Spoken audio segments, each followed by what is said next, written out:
Gritty pitching drove last night's Royals win in KC's hunt for a blue October. Now just 6 games remain, and Royals fans hope the true grit continues with an ace named Ventura.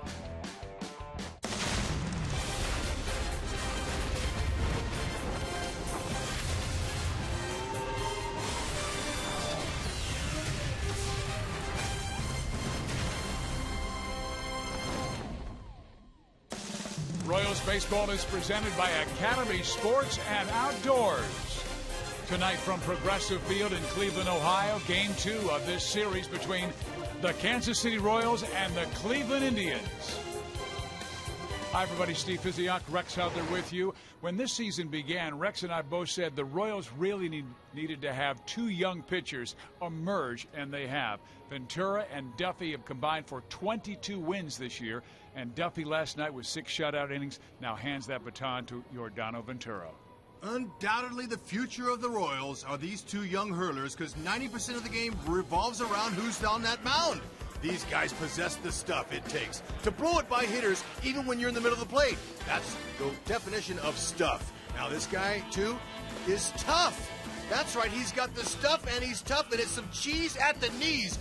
Watch out, Cleveland. This young man's on his game. It'll be another low-scoring affair. We will see some serious heat in Cleveland, Ohio tonight. Ventura against Salazar coming your way next.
Chevy dealers, make your move to Chevrolet today.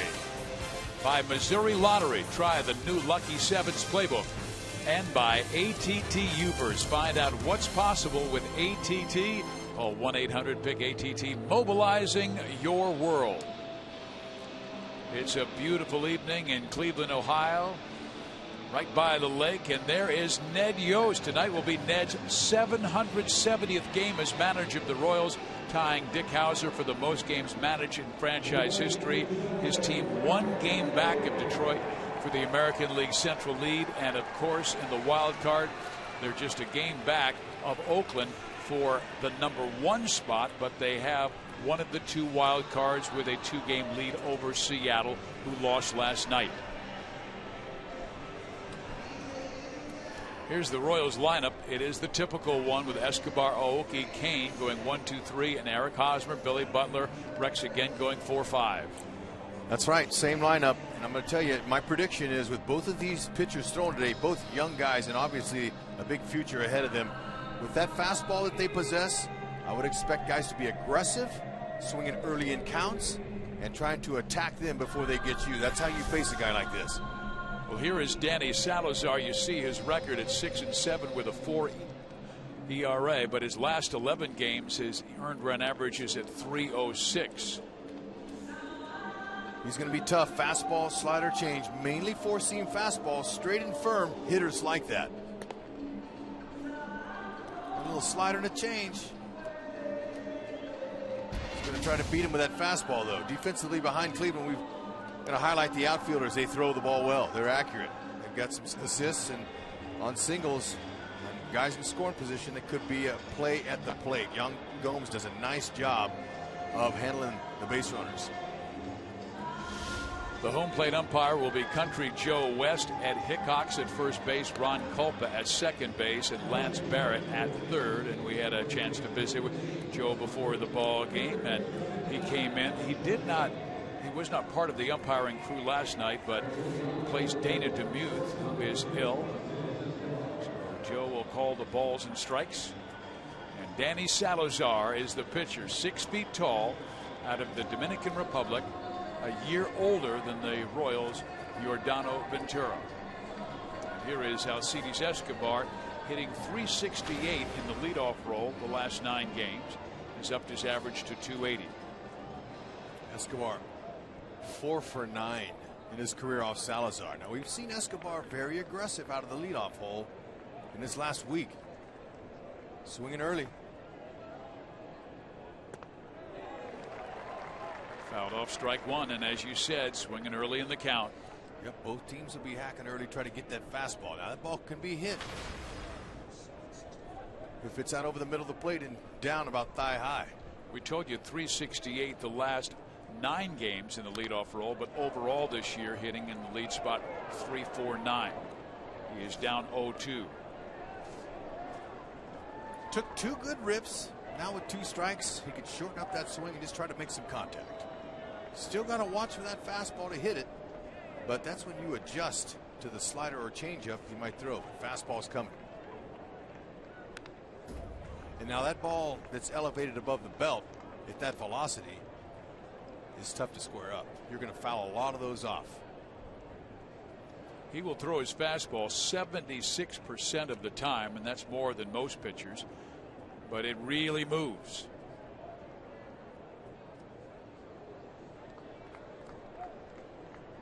Escobar calls time. Salazar had his right pitching hand wrapped for several days last week. The eating had said he accidentally hit it on a seat on the Tribe's charter flight from Houston to Minneapolis on that last trip. Manager Terry Francona said he would be all right to pitch, so he's out there tonight. This is his 20th start of the year. Well, whatever he says goes. That 4-seam fastball fizz is straight. He doesn't use a 2-seamer. Now there's the slider. And First a one. darn good one as he strikes out Escobar to open the night. Go throw him several fastballs in a row, then finish him off with a wrinkle. That's his game plan. Get ahead with a fastball and then use the secondary pitches. You see how his backside's all out of whack? That's because he got him off balance.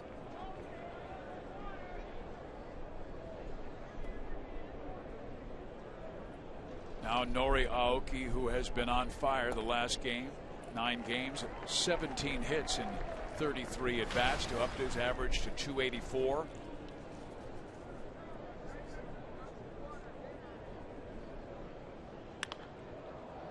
out of play. Immediately Salazar has the advantage, 0-2. So the test for the offense will be how to lay off of that pitch above the belt. It looks good. You can get him in trouble if you'll take some of those and make him bring it down.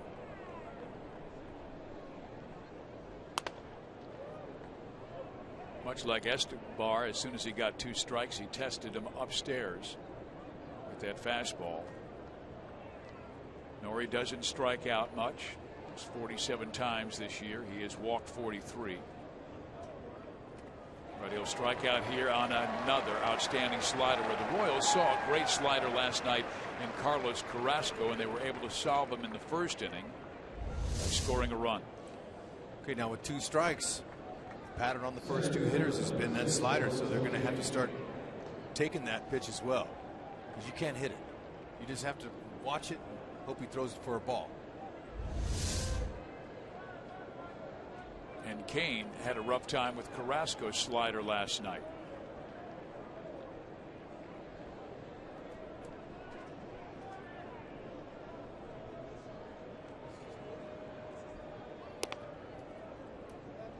As we take a look at the Toyota League leaders, the Royals have 8 players with 50 or more RBIs, led by Alex Gordon with 71.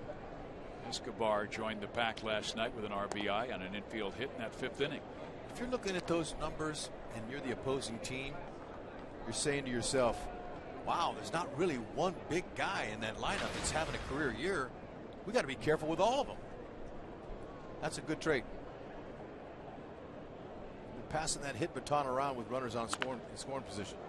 Oh, off nice. The glove of Salazar, and Kane will have another infield hit, his 27th this year. And Rex, if he hits 300, he'll go back and say, I hustled to 300, because so many of those infield hits have been him roaring down that first base line. Right. There's nothing wrong with that at all. If you have that skill packet, now this ball, the fact that he touched it, oh, that was a nice gift early for Lorenzo.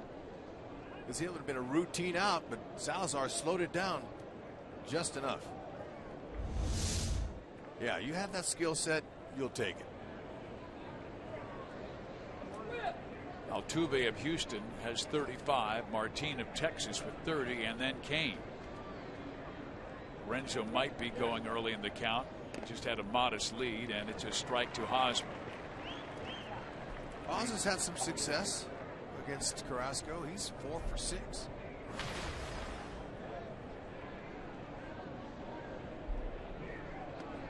I'm sorry, I said Carrasco is Salazar tonight. Now it's an 0-2 count to Hosmer. He was 1 for 4 last night. Drove in a run, but also in the other 3 at bats struck out. Good numbers though against Salazar. 4 hits, including 2 doubles.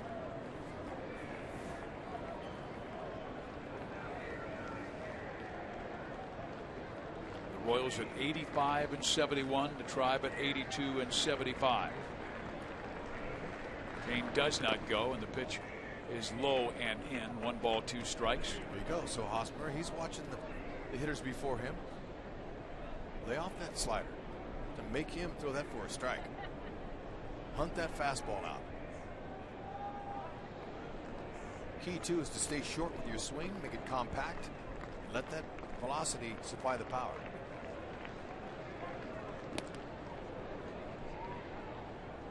Kansas City won last night 2-0 with great pitching from Danny Duffy, and then Finnegan, Davis, and Holland worked 3 shutout innings.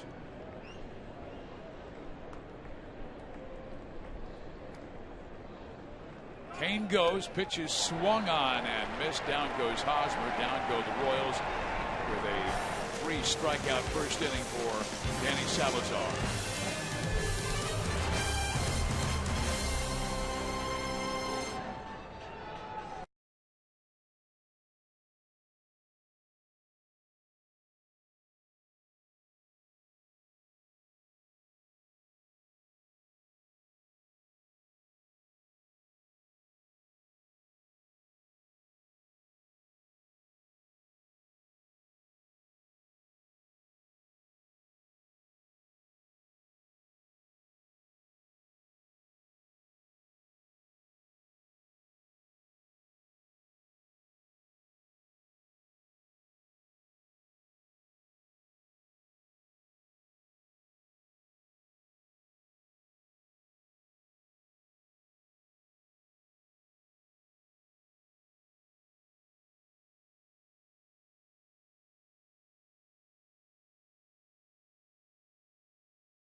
It's the Royals and Yordano Ventura, the young 23-year-old throwing his warm-up, tosses Joel Goldberg back right by the Royals dugout, and only one pitcher in the American League has more consecutive quality starts right now than Yordano. John Lester with 18. Our Academy Sports and Outdoor Leaderboard takes a look at all-time streaks for quality starts in one season by the Royals. Saberhagen, Drago, Apier, twice, another Saberhagen, and then Ventura with a couple of others at 10 straight.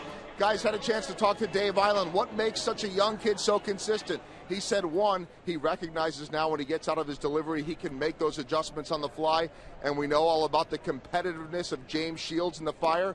He said this kid is right up there with Shields on the hill. Just 6 feet tall, just 23 years of age, but lightning in that arm that reaches over 100 miles an hour. And he delivers one at 98 to Michael Bourne for a 2-0 count. Bourne was on 3 times yesterday, a pair of hits and a walk. Big power fastball. Now he'll average 97 miles an hour on his fastball. It's got a big curveball overhand, and he's got a changeup that's really good, well developed already. Bourne goes to left field. Gordon comes on and makes a sliding catch.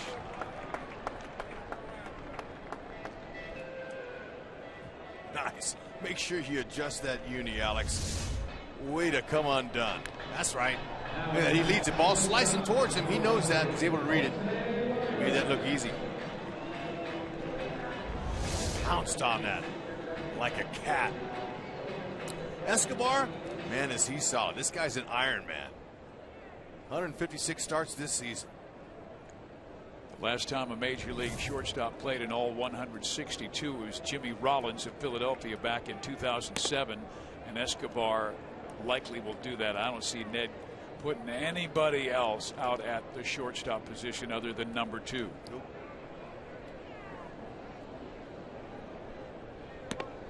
Here is Jose Ramirez out of the Dominican Republic. We told you last night he replaced Asdrubal Cabrera as the shortstop when Cabrera was dealt to Washington. And they said, Ramirez at 21, shortstop is yours, and he has played well. He has. He's played well enough to give him a good look at being the starting shortstop next season, depending on what they do. Now, outside of that pitch there, so far early, they're being a little bit selective on Ventura, and one of the reasons is coming in, he's got 172 innings pitched, Ventura. He's got 64 walks, so the walks are a little bit high. So I believe that their offense is going to be a little selective up there against him. Well, he throws one at 99 right by Jose Ramirez for his first strikeout of the night.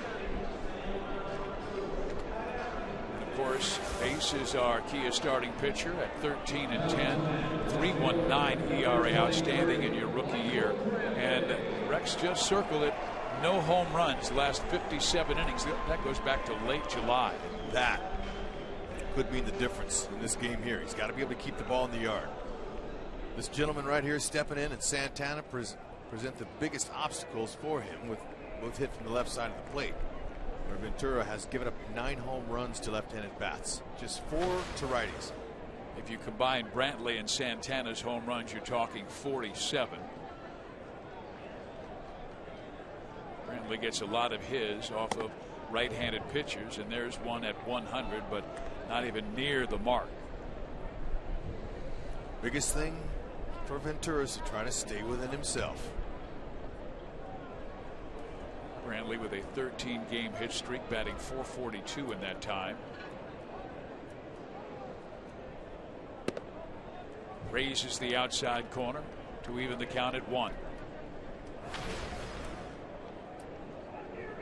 Not only .442, but you can see the power numbers. He's driven in 8. Now has 97. Very calm, still, doesn't have a lot of movement. Back up the middle, and Brantley now has a 14-game hit streak. You've got a streak going. Best time to keep it going is in that first at bat. Then you can relax the rest of the day.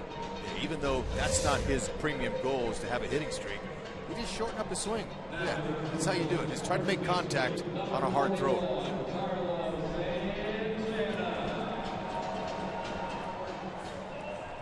Phantom cam, look at that front foot. He hits off the front side, and he used that for leverage. Put that foot down. Just use his hands. Here's another power hitter in Carlos Santana.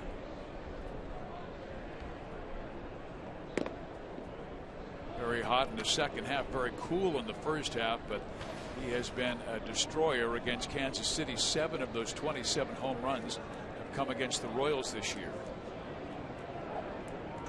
15 of the 82 driven in. He likes to pull the ball, but he's got power middle and also to the opposite field if he can get on top of a high fastball, which will be difficult. He's going to be looking middle in, down.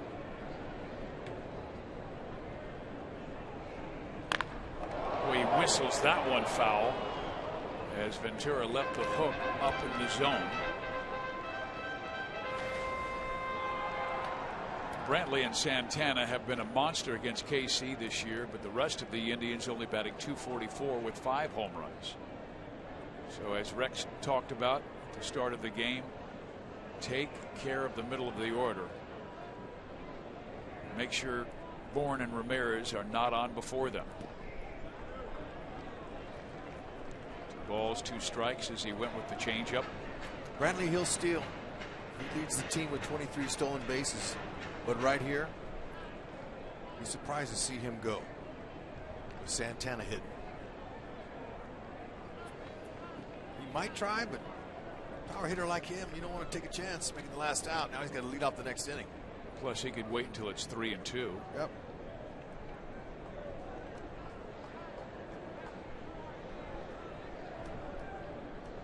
May not get to 3-2 if he can execute a pitch right here. He does not go, and the pitch is outside. Now Brantley will be moving with the pitch. Santana's very selective. 108 walks. And that is number 1 in the American League. Jose Bautista of Toronto second at 103. He just hit Salvi with his backswing. Apologized.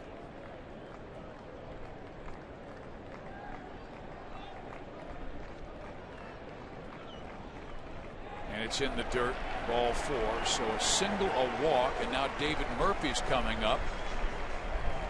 And you can work around some of these guys, but then Murphy has been very clutch this year, batting .371 with runners in scoring position.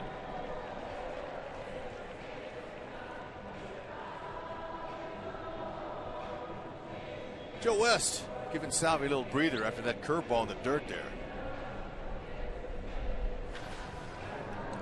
That's what worries Ventura. Good speed at second, average speed at first. Really, nothing should worry Ventura. He's got the weapons to get these guys out. He's got to execute it. Strike 1. Stay out of the middle of the plate with that fastball. That's all. Salvi jogs out for a word with his buddy. Murphy's got a lot of hits to the opposite field this year. Time he'll really try to pull if it's an off-speed pitch or something that he can catch up with. And fans, it's time now for you to tweet your photo using hashtag KCFanPhoto for a chance to have it shown in an upcoming game broadcast brought to you by AT&T. Ed Yost watching, hoping that Rodano can throw a shutout first inning and let his offense go to work in the second. Tried to get him to go off after the changeup.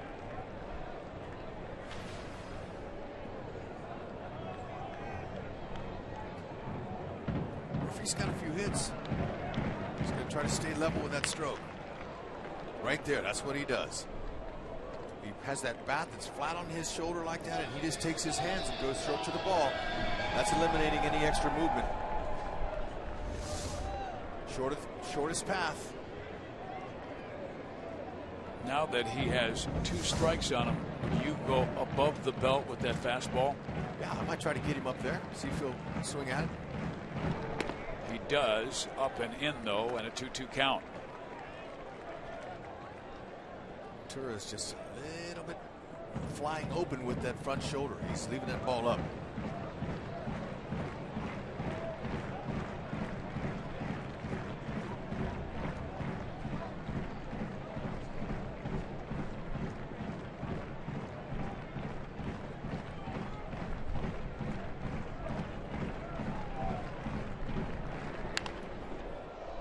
can he stay with the fastball? Took a little bit off. Indians, they're taxing him a little bit here in his first inning. He has thrown 23 pitches. Got 2 quick outs. Brantley worked him for a single. Santana walked, and now Murphy with the 2-2 on his hands and flipped over the Cleveland dugout. So one thing about pitching up in the zone is that they're not going to square him up, but they're going to tax the pitch count. They're going to foul him off. Turner's going to have to make some adjustments and get back to that downhill angle. That ball going down in the zone.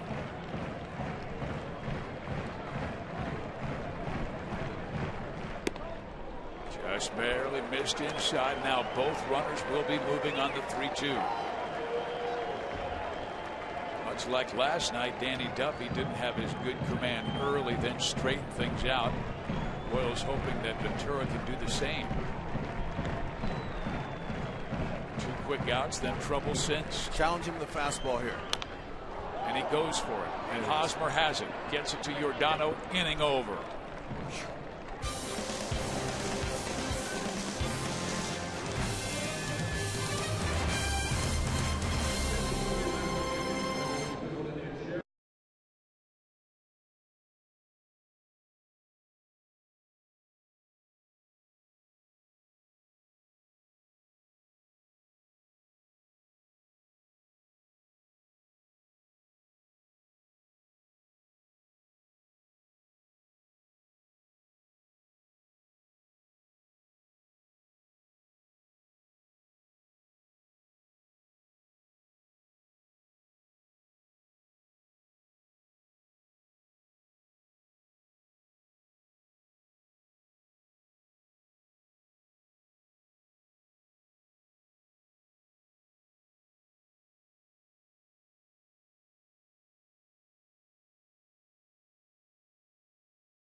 No score. Time to talk to the head mechanic, Dave Island. All right, stay on top and get that downhill angle. Make sure you finish out front, but your shoulders is coming open and you're leaving the ball up. Come on, you can do it, young man. I'm counting on you. Work both sides of the plate. They can't hit you. You got too good of stuff. Rex Hudler is the only broadcaster who can read lips when the back is facing him. Body language. Exactly. Dave Island was giving it to him. Here is Billy Butler to lead off the second inning. 4 hits last 13 at bats after going through a 1-for-27 drought. And he sends that one out of play, and the count is 0-2 as Salazar really sharp, getting ahead 0-2, and then the Royals have to face that nasty slider. That's okay. They're going to catch one of those heaters. They are on it and aggressive. Now he has had only 32 walks in 105 innings, so he's a strike thrower. That's why they're swinging. Watch for the breaking ball here.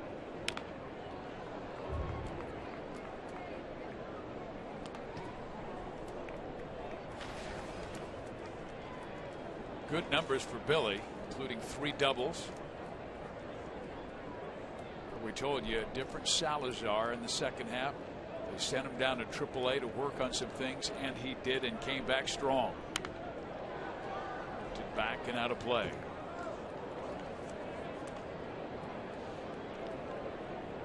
Be tough with 2 strikes.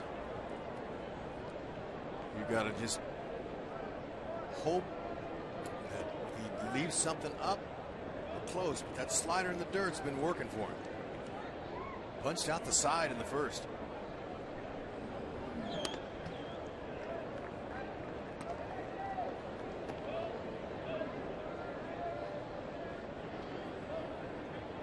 He's actually had more trouble with right-handers than left-handers. Right-handers hitting .284 and 9 home runs. Lefties .242 and 4. Great slider again, and he strikes out Billy. That's 4 outs, all by strikeout. Our sprint question of the day: in what year did the Royals set a team record for most shutouts? 72, 77, 85, 2013. We all know that 85 team had some great starting pitching led by Brett Saberhagen. You can text ABC or D to 432-432. How about last year?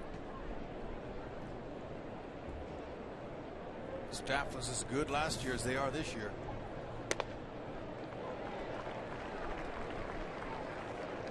We'll give you the answer later in the game. At the minute a Royal takes a first pitch, it's a strike. He has been ahead of just about every single Royal 0-2. They're going to have to find that fastball. Pitched very well in his last start at Houston on Thursday. There's that breaking ball, this time in the dirt.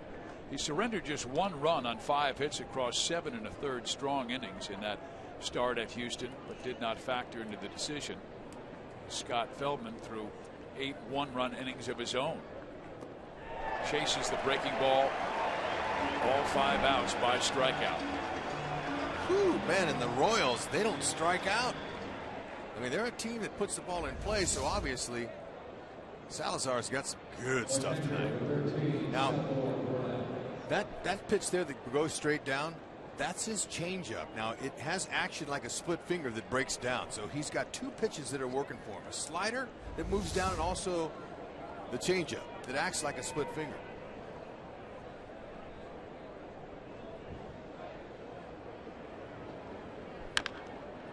Salvi goes after the first pitch and rolls it to third. Chisenhall can make the play, and there are 2 hits by the Royals in this game, and both of them are infield hits. One by Kane and now one by Perez. Terry Francona, whenever he feels like there's a close play, he comes out of the dugout immediately and stands there. That alerts the umpires that they might be looking at it, and then when he goes back in, that means that Salvi got him an infield hit. And I think it also alerts his starting pitcher to stay off that mound, don't get back on that rubber. Salvi's. Let's listen. 5th infield hit.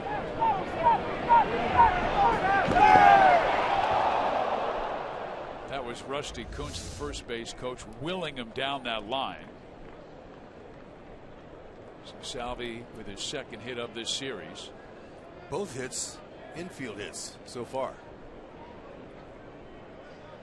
Well, I tell you, Rusty's one of the best outfield coach and also base running coaches. I got here early today, and Rusty was out there with a lot of players, particularly the young ones, teaching them base running. The lead, the secondary lead, reading the pitcher's move.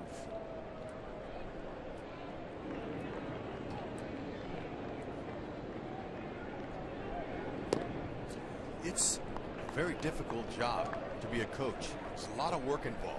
These guys get to the ballpark at 12 o'clock sometimes, and they're here all day and all night, especially when the rosters expand. There's more players. That means more work. Got to work those young guys. Rusty really wants this organization to be the best base running team in the game. Fastball at 96. Fonte looking for his first hit off of Salazar.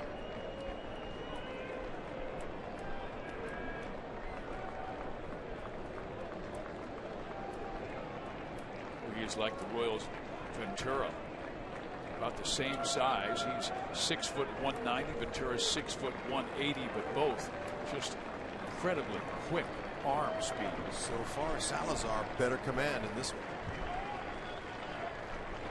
He's coming right at him. And he strikes out Infante. All 6 outs by strikeout.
The MTP of the game, the most trusted player, brought to you by the most trusted brand, Honda.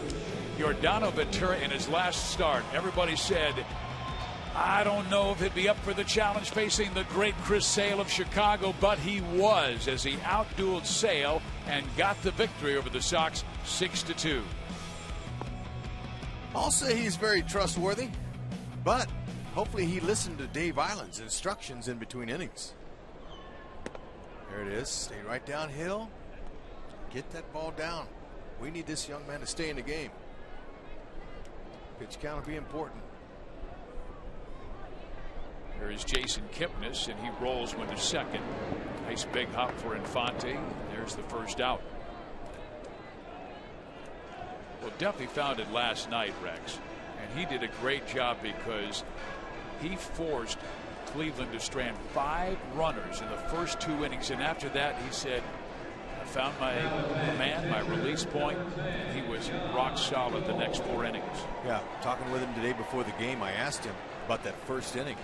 I said, Danny, I didn't say it to our audience, but I was thinking to myself, this looks like the old Danny Duffy right here, walking, guys, and then what'd he say? Trying to knock that ball down. It was a routine double play. And he shook his head and he said, yeah. And I said, well, you look like you handled it pretty well. He said, I had to gather myself mentally and focus to get out of that inning. I knew I could. So there's the confidence. I thought the big pitch he made was that pitch to Santana. Remember, he had the bases loaded, nobody out, and Santana went after the first pitch, popped it up. He got that first out. Now you're thinking maybe he'll get that double play. But he roared back, and in that first inning was able to strike out Gomes looking and then get Aviles on a long duel to fly out to right. A little recoil there. 1-2 count.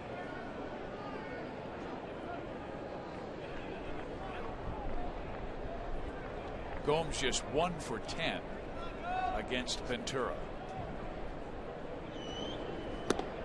How about that? At 99 miles an hour, he gets his second strikeout.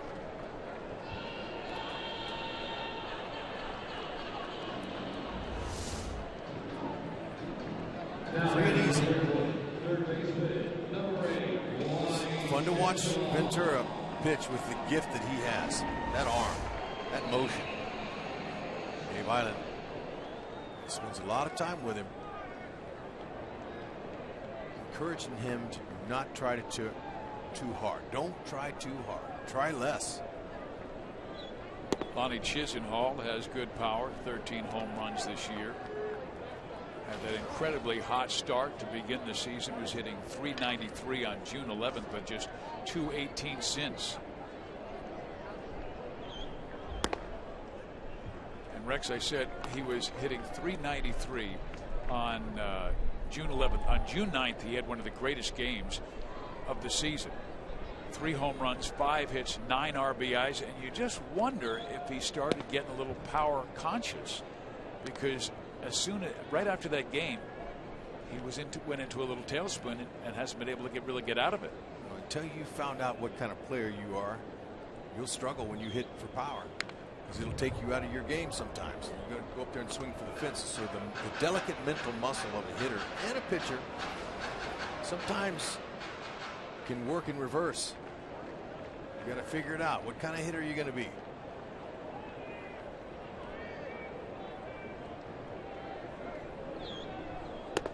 This is his first full season as a starter. Former first-round pick.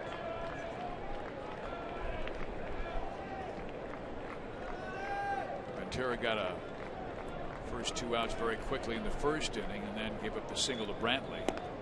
And now he says, I'm getting you guys 1, 2, 3, and he does by striking out 2 in the inning.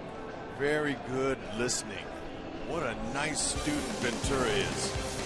Dave Island got him right.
And our AT&T Uverse Rewind takes us back earlier against Danny Salazar on April 22nd, and Mike Moustakas drilled this home run.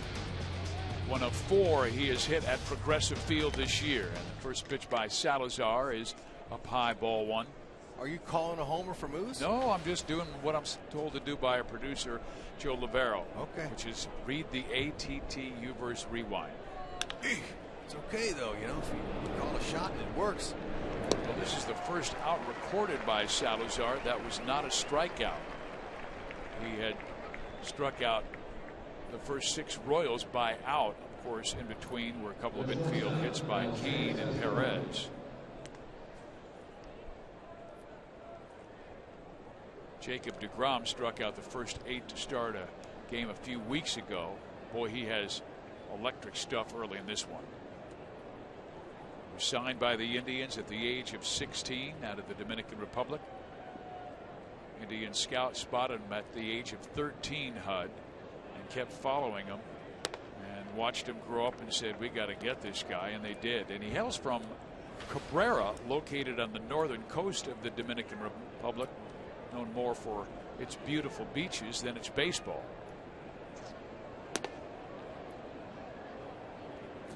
This is the first 2-0 count I can remember a Royal having. I don't know how the players feel, but I feel pretty comfortable having Country Joe West behind the plate. 39 years. He's got the longest tenure of any umpire. 2-1.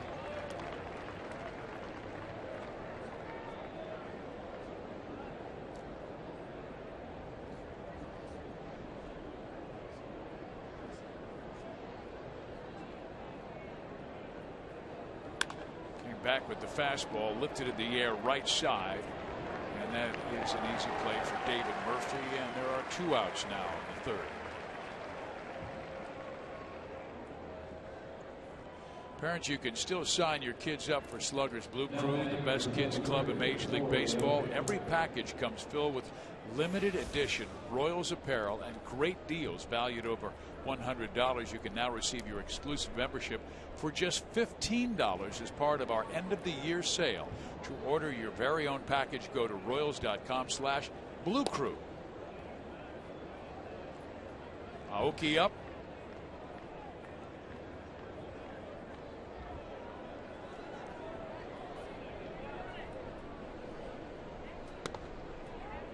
Another 2-0 count. Second time through now. They're making some adjustments. And Rex, the first time through the order, opponents only bat .224. Second time through .250. Third time through .317. Aoki slashes that down the line. Brantley with a strong throw, but Nori will beat it with a double. Can't sneak a piece of cheese by Nori. Are you calling him a hungry rat? No, you just did, but I'm going to tell you. You throw that guy a fastball out over the plate on the outer half. That bat is quick. Stayed right with it. Brantley had an idea. He was already leaning that way. Brantley was out there. Good kick. Nori off to the races. Brantley, he's been good this year with 12 outfield assists. He's a lot like Alex Gordon in left field. Plays the caroms off the wall with the best of them. Now Lorenzo Cain, and there is a fastball right at the knees for strike 1. First time all night. Had a runner in scoring position. See if Lorenzo Cain can just stay short to the ball. Good numbers with runners in scoring position, but he was vulnerable to the slider last night with Carrasco. Ball 1 strike. Talked about Brantley's arm. Murphy in right field has 6 outfield assists. He's got a nice, strong, accurate arm. Bourne in center has 4. Aoki has been getting a good secondary lead. That's up the middle, but cut off by Ramirez. Bobble, and that will allow Cain to reach first base. Well, they did not defend well last night. A shot by Hosmer clipped off Jimenez's glove at first base, which scored the first Royal run, and then Ramirez was unable to come up with the smash by Escobar backhand that allowed the second Royals run to come home. Speed puts pressure on infielders. That's the 114th error as a team. That's last in the American League, or the most errors. So it's an opportunity for Eric Hosmer. Give the Royals an extra out. Hopefully they can make it hurt. Hosmer's been good to the opposite field on some good fastballs.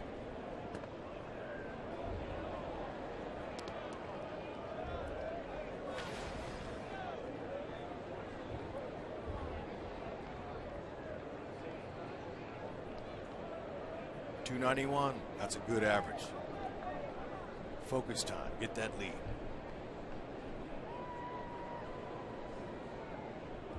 Nori can watch out for any breaking balls that bounce in the dirt, although Yan Gomes is an excellent catcher in blocking balls.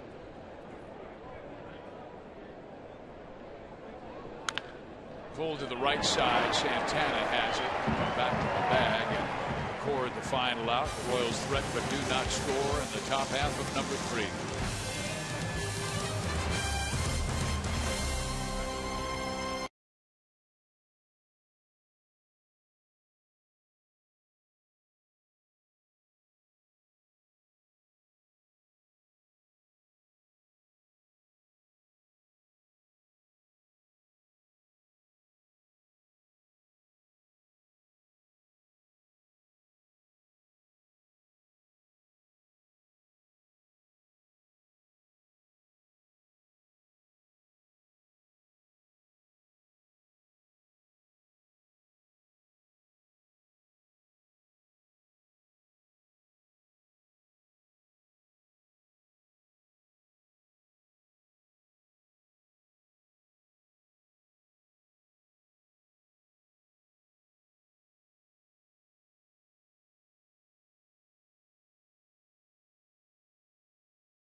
Break takes us to Toronto. Felix Hernandez on the hill, but it is Edwin Encarnacion delivering.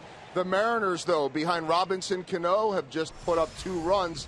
Who knows if that will be enough for Felix. He is pitching to get his team in the playoffs. The magic number for the Royals right now, guys, 5. So if they win tonight and Seattle loses, it will be down to 3.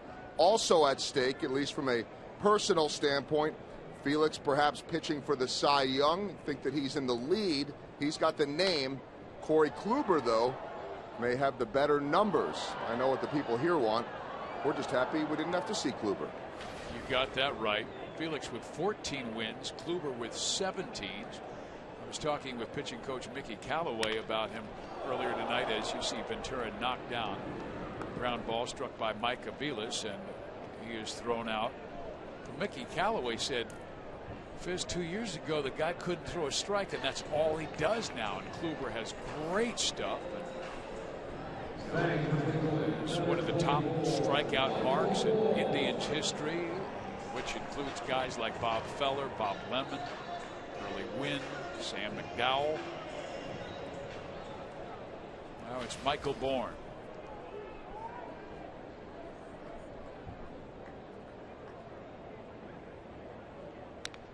Foul back. You can just tell by looking at the eyes of these hitters that step in the box, both teams. You really have to have an extreme focus to pick up a ball moving at that trajectory, at that type of velocity. It is not easy. You only have about 5 to 6 seconds that you can stand in there and focus. Curveball barely misses inside. And Rex, what's it like for an offensive player this late in the season after you've played 155 games and now you're seeing 95 to 99 miles an hour and an overhand yacker?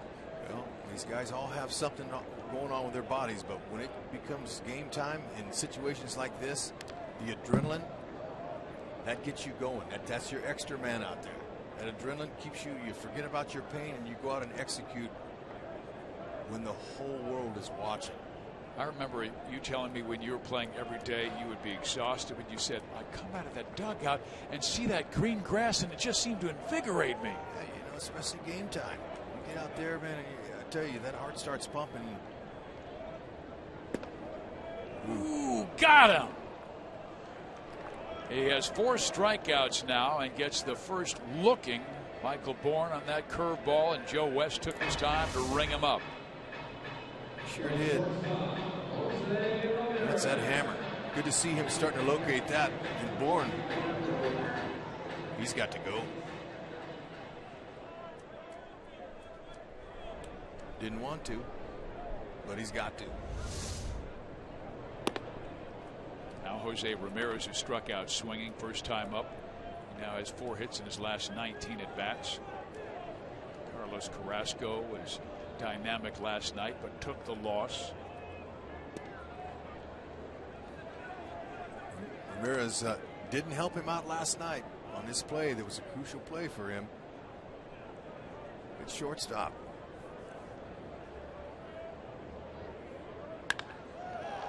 In the air to center field. Kane right there. And another 1-2-3 inning for Giordano.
These are indeed the moments that we remember, and they are in September, and the Royals just 1 game back in the American League Central. They are facing a fireballer in Danny Salazar, who struck out 6 in the first 6 outs he recorded in this game. But as we talked about earlier, the opposition has made adjustments to Danny Salazar. Second and third time through the order. Billy Butler, though, swings at a breaking ball. First time through, the opponent's hitting just 224. Second time, 250. Gradually gets better. Third time through, hope they can get him. Strikeouts drop down as the game evolves, and hitters start trying to figure him out a little bit.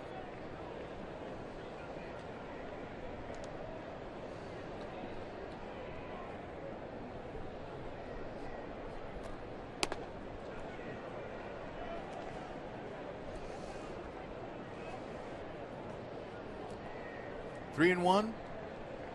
Billy's got to be looking for the fastball. Wind, a small breeze blowing straight in here at Progressive Field. Beautiful day in Cleveland. Today it was. But how about that? Yes, it's a walk. We'll take it. That is the first walk issued by Salazar, and the Royals have their leadoff man on for the first time. Every single time they've been able to get a base runner, there have been 2 outs. They did threaten that last inning with a 2-out double by Aoki, and then Kane reached on the error by Ramirez, but Hosmer grounded out. Here is Gordon for the second time facing Salazar.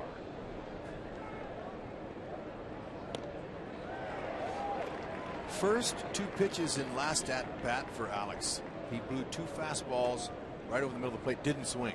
So now he's thinking he's going to come back there again with it, but they out-thunk him and threw a breaking ball first pitch.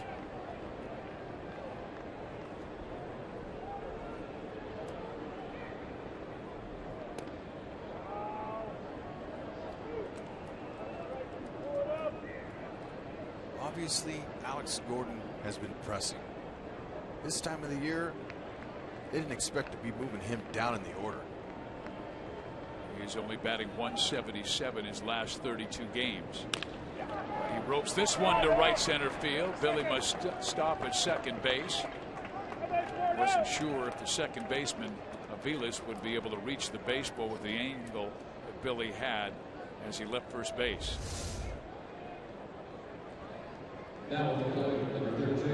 He's able to reach outside and get a little top spin on that ball. Too bad he didn't catch it on the underside of that baseball. See how he stayed on top of it? That ball almost looked like it was knuckling out there. Good swing. Love that phantom cam.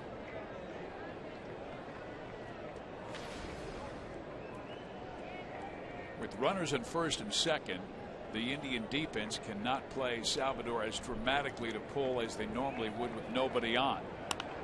And he goes at the first pitch, pops it foul, back and out of play. Salvi needs the kind of swing that's coming down, not that uppercut swing that he's been trying and it's not working. He's got to stay on top of that ball and keep that top hand working.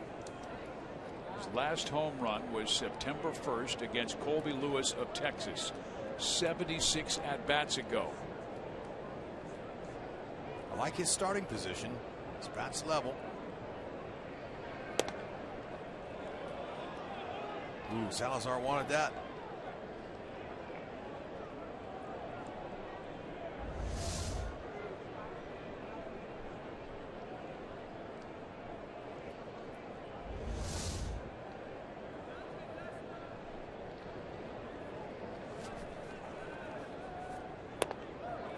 One ball, two strikes.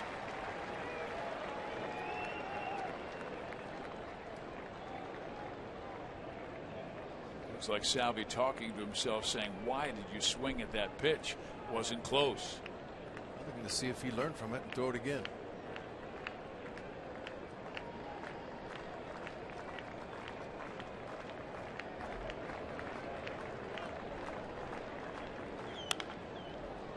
Popped up right side, Santana.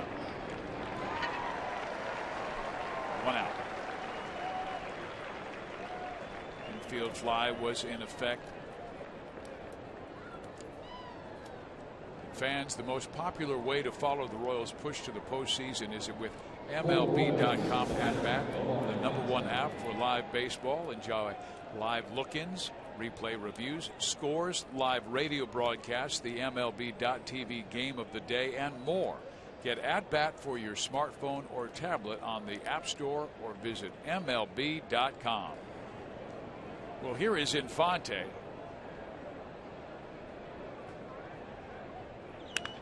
And he rips one down the left field line. Into the corner it goes. That's a fair ball. Butler will score. Gordon right on his heels. And here's the throw to the plate. He is safe. And going to third, Infante. The Royals take a 2-0 lead. That's right. Infante. You know, you just never know who's going to drive that offensive bus. You look at the RBIs in the Royals lineup. They're all got 40, 50, and 60 RBIs. 71 for Gordon, but this is a big hit here. Ball coming in, inside part of the plate, guided that bat head right on it. Only hope was it didn't hook foul and it stayed just inside the line. Great touch. Alex Gordon, and a good throw by Ramirez, gets it. But it was too short. It's a short hop, and Gomes couldn't handle it. If he puts it right on the money, he might have gotten him, and Alex just barely cut the edge of that plate with his hand. And Rex, you really got the idea that a player like Omar Infante has the greatest chance to hit Salazar because he has the quietest approach at the plate. Better believe it. He's short to the ball, and that was a money hit. Now Moustakas.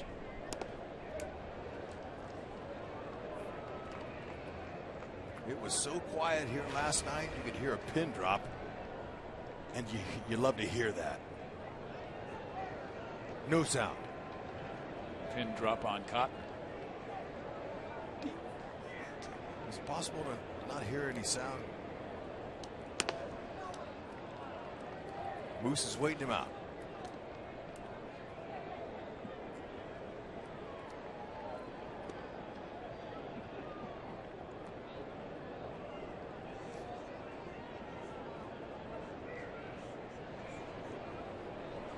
One out. Get up underneath one. Knock him in with a sac fly. Strike call as Moose taking all the way. Now it's a 3-1 count. Yeah, there's the three infielders on that side there. They're covering it all. Moose, he can just try to guide one anywhere in here or get a good fly ball out there. Get the job done. Got to get this run home. Nope. That will not be deep enough. Drifting out is Ramirez, the shortstop. He'll make the catch, tagging Infante, but just bluffs the move.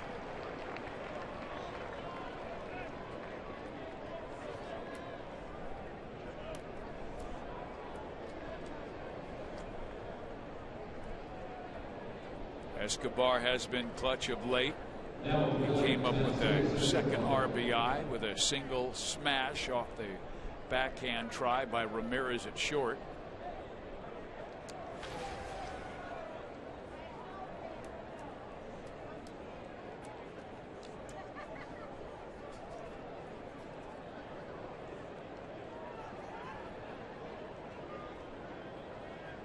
Now, what makes Escobar so dangerous and a lot of the Royals hitters is those infield hits. Sometimes they get on top of that ball and bounce it. They could beat it out, score the run any way you can. Get him home. That's what happened in that fifth inning last night. We talked about the importance of Mike Moustakas getting the run at a third, and then Escobar's infield hit scoring the man from third.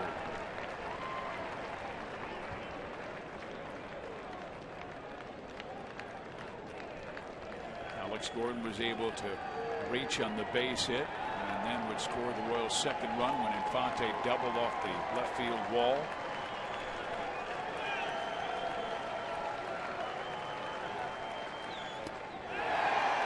Salazar gets his seventh strikeout but gives up 2 runs in the fourth. The Royals have the early lead in Cleveland. Beautiful thing.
Panera Bread now open at College and King in Overland Park. And by your Midwest Ford dealers. Visit us at yourmidwestforddealers.com. Kathy Physiok, Rex Hudler, Joel Goldberg, Jeff Montgomery, and Omar Infante with a key double that drove in 2. He now has 66 RBIs, continuing his career best in that department. But boy, he was short, quick to the ball, like you said, Hud, and wrapped it off the wall. It's the only thing they were missing there. They had a couple runners in scoring position earlier, but they couldn't get the hit. But man, those are so huge. Royals in a pennant chase this year, a game back in the American League Central of the Detroit Tigers, who tonight are taking on the Chicago White Sox. 0-0 game last time we checked. And in that contest, it was David Price for the Tigers and Scott Carroll. There's a ground ball. Backhanded by Infante. Heck of a play. Ooh, man. That's showing off his hands right there. That ball was crushed. He barreled it. Good thing he didn't get under that one. Look at Infante. Soft hands. Two hopper with some topspin. Hit in the heel, but he's able to close that glove down before it dropped on the ground. Got it, slid. Come up with this nice, easy release. Thank you. Big hit, now big play in the field, and the Royals keep the leadoff man in that dugout. And here is Santana, who walked his first time up.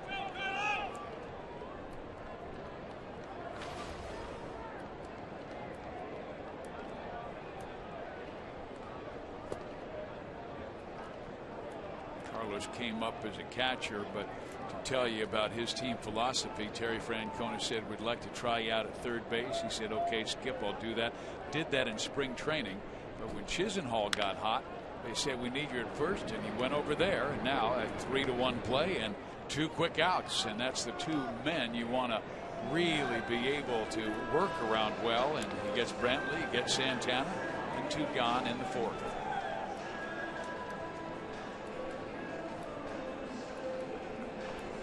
Ventura's in the driver's seat. He's retired 9 in a row since the walk to Santana in the 1st. Here is Murphy. That was the first crisis of the game that Ventura faced. He had 2 on with Brantley and Santana facing Murphy, a .371 hitter with runners in scoring position, but got him on a ground ball to first.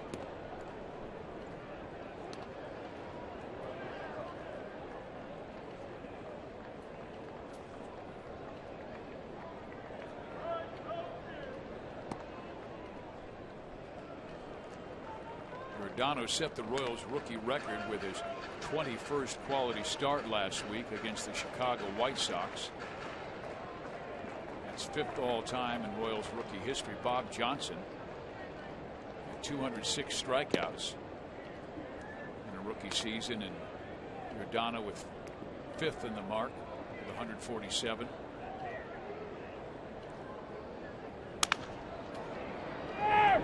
Much like to end the 1st inning, it goes 3-1. Hosmer to Ventura, and to the 5th we go, and the Royals with a 2-0 lead.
And Farmlands, what's cooking? Boulevard brats from Farmland. Have your beer and eat it too. And Royals fans want to make sure you don't miss out on any of the action next season. You can now reserve your 2015 Royals season tickets and grab those must-have seats to watch your boys in blue. For more information on how to make a deposit, go to Royals.com/tickets. Steve Physiok, Rex Hudler, and Royals Hall of Famer Jeff Montgomery. Good to have you back in the booth. And now you get to talk about Yordano Ventura after you were so impressed with Danny Duffy last night. Well, it's always good to be in a booth and talk about a pitcher. Still, we don't see him very often, especially in this league. But tonight, seeing two guys that are on top of the game. Two young guys, Salazar at 24 and Ventura at 23, and both have just such good command of their fastballs. Well, they both have a lot of ability, and now this confidence in their ability is showing tonight. The way they've been able to really get ahead of hitters, huge key for both pitchers. Brantley, he had him played a little bit better on that one. Norrie doubled his last time up. He is now 1 for 3 as he flies out to left field. But Jeff, I can't remember a time in baseball where so many athletes who are 6 feet tall or sometimes under are throwing 95 and above, and both of these guys 6 feet tall, throwing 95 to 99. Well, the key for these guys is using the big muscles in their body. It doesn't matter if you're 6 feet or 6'6". If you use the big muscles, the quads, the core muscles, you can generate that torque and that velocity. The key is staying healthy when you're a younger and a smaller guy like these guys are. But with their mechanics, I don't see any problems with either one of them. Now Salazar to face Lorenzo Cain, who's been on twice with an infield hit and reaching on the Ramirez error. All sports, you need to work your core. That means your abs, your lower back, upper part of your back. But in baseball, with so much twisting and turning, there's even more of an emphasis on training. Foul ball. That core. Spend a lot of time with the abs, and I'll tell you, the abs, strong abs, take pressure off your lower back. Lorenzo Cain just missed that double. And both of you guys can talk about this. I mean, we were talking about it last time the Tigers were in town. Justin Verlander back in January had that ab surgery, couldn't work out his core and his legs, and a lot of people feel like that's the reason his ERA is up, his strikeouts are down this year. Well, you have to be sound, fundamentally sound and physically sound, and when you don't have one of those two, you're not going to have the results that you're accustomed to getting. We're seeing it with Verlander this season. He gets so much from his legs on those pitches. Cain chases the high heat.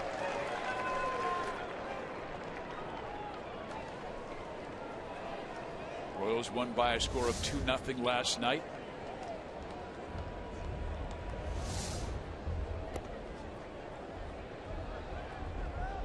Now 2-2.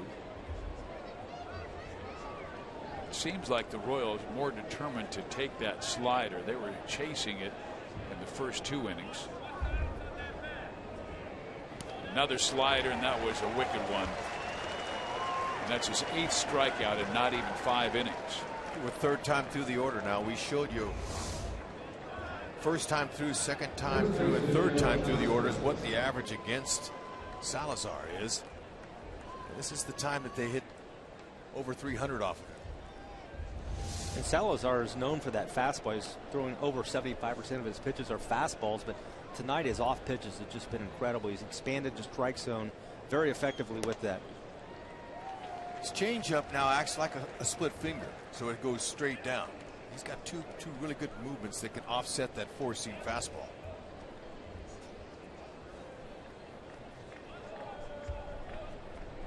They were in a similar situation like the Royals. I mean, Mickey Callaway lost 2 quality starters last year in Kazmir and Jimenez, and he was expecting Zach McAllister to be one of his starters this year, and McAllister eventually wound up down in the minor leagues. But Mickey said they really needed to have 2 young guys step up, and Salazar and Carrasco have been those guys, much like Duffy and Ventura for the Royals.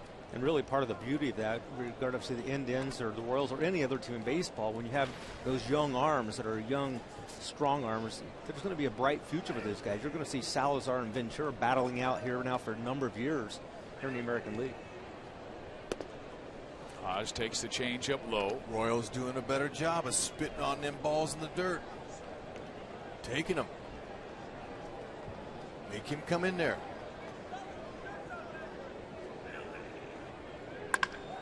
And Hosmer rips one to right, over the head and off the wall. Murphy's going to throw it to second base, and Hosmer is going to be safe.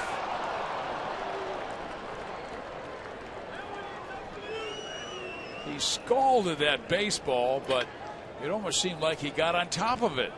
He did, but he squared it up nonetheless. That's a nice double. 34th on the season. Sitting on a fastball. That one was down. That was in his wheelhouse. Murphy did a nice job playing it off the wall, making a good throw, but just off the mark. I'd like to see Hosmer challenge that base there with 2 outs. That's a good move. Get into scoring position. If he throws you out, that's okay. Salazar was able to get Billy Butler out on that slider away from him in the second inning, and then Billy took that pitch and walked in the fourth and scored the Royals' first run in the double by Infante. Now he goes right center field. Long run for Murphy. It is over his head, and Hosmer will score as it one hops the wall for a ground rule double. It's 3-0 Kansas City. Trading places. There's that third run. Everything with 2 in this inning. Billy, he's been sitting on that fastball. I told you, Fizz, it'd be a matter of time before they got to that fastball. Now, he was cruising early. No doubt about it. Salazar punching out the first 6 outs of the game were all strikeouts. And it was just a matter of time before he got that ball down and they started making some solid contact. Hud, you've been in that batter's box before. Second, third time through. Is it because you're reading the pitch better, where you can identify slider versus fastball better second, third time through? Better believe it. You've already seen a bunch of pitches now. That third time up, you can gauge him. You got an idea what he's going to do. And then they've been able to get him down. They're doing a lot better job of staying off of those pitches down in the dirt. Now with Callaway coming out, give a little pat on the back for reassurance here. But with 2 outs and Alex Gordon come up, we got a chance to trade places again. Rex, that's the thing that I've seen here these last couple of innings. The Royals are now not chasing that pitch out of the strike zone like they did earlier. So that early reads they got now are paying dividends. And that's the 5th 30 double season for Billy Butler, as you saw C.C. Lee warming up. And I like what Ned Yost has done with Billy. He said, you know what, this is the guy I have to live with. And he has put him in the lineup. He says he will the rest of the way. When the Royals were really great, Monty, in that late July all the way until the 3rd week in August, Billy was hot, so were the Royals. Well, and now if you look at an opportunity now for Eric Hosmer and Billy Butler to get hot. Nice to see Alex Gordon get the base hit tonight. So you get a few guys that wake up their bats in the middle part of the order together. Gosh, look out.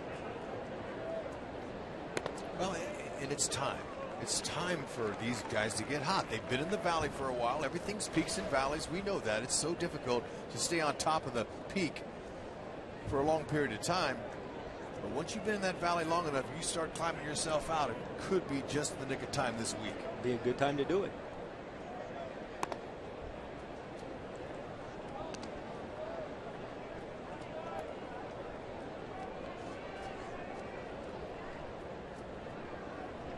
Billy hit that ball well. Because now all of a sudden that wind is picked up and that wind couldn't even push it in. Billy smoked it to the opposite field. Gordon now takes the changeup or the fastball at 94 with low life and a 3-1 count. Hosmer had that 3-1 count before he hammered the double.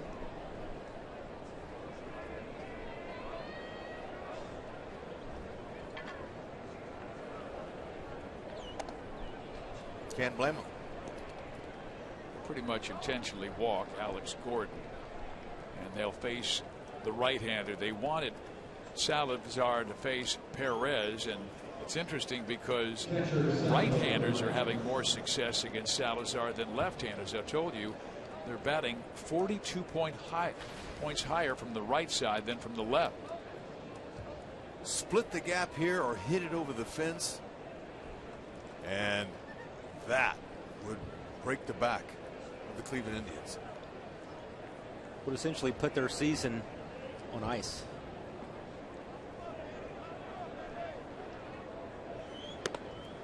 Salvi takes strike one. He reached on an infield hit his first time up and then popped up to the first baseman last time.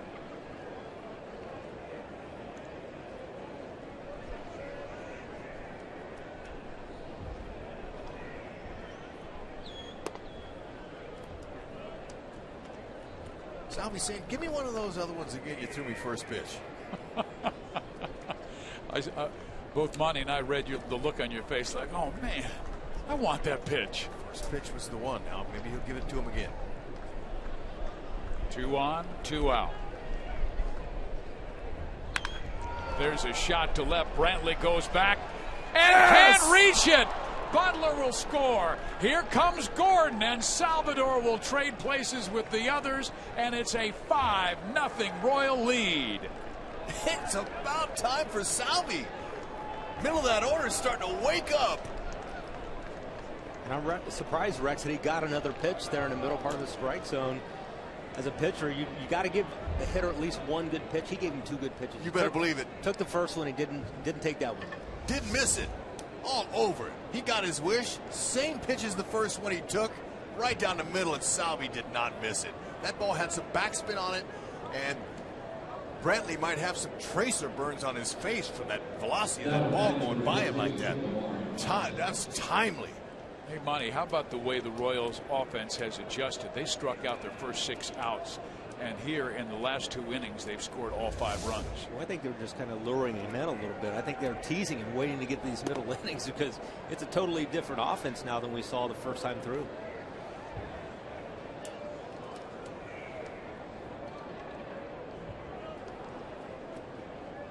They will intentionally walk Infante, who had the double to drive in the first 2 runs of the game. But the Royals coming back with 3 in their half of the 5th. The Royals will bat around almost. Moustakas coming up. He'll be the 8th to bat in this inning. Tribe trying to do all they can to get out of this inning. The Royals, middle of the order, wouldn't let them. 4, 5, and 6. And Francona is not going to let Salazar face the left-handed batting Mike Moustakas. He is immediately going to the bullpen. He had a left-hander warming, but the Royals have jumped on the Tribe for 5 runs in 5 innings. This is our Chevy call to the bullpen.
It looked like Danny Salazar had no-hit stuff, and then the Royals made adjustments, and they got to him for 5 runs in these last 2 innings. Yes, he did. He struck out 6 in the first 2 innings.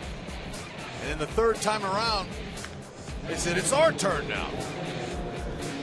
Time for some bus drivers, some real meat-of-the-order guys to step up and get that run production working. That ball was tattered and battered. And the beauty is all this with 2 outs. Everything with 2, Monty. That's a beautiful thing to get a lead for Ventura.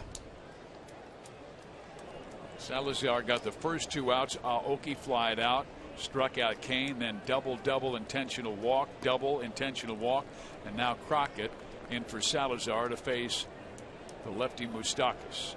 Crockett was a 4th-round pick in 2013 out of Virginia.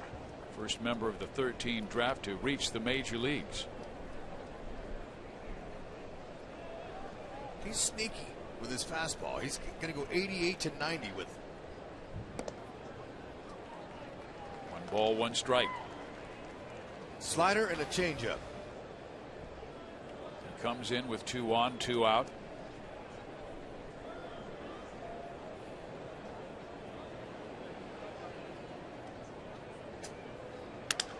Moose breaks his bat, rolls it to second. Aviles will throw him out, but a good inning in the 5th for KC.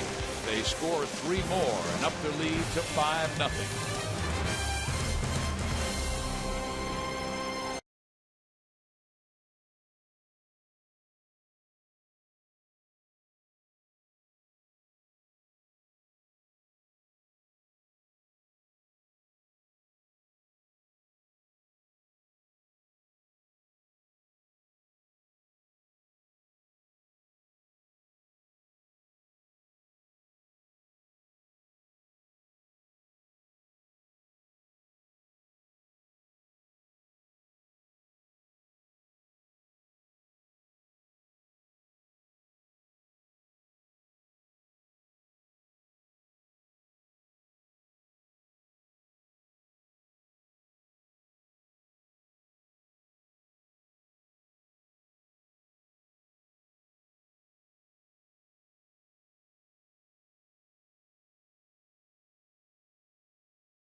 By the Great Chrysler American Drive event going on now.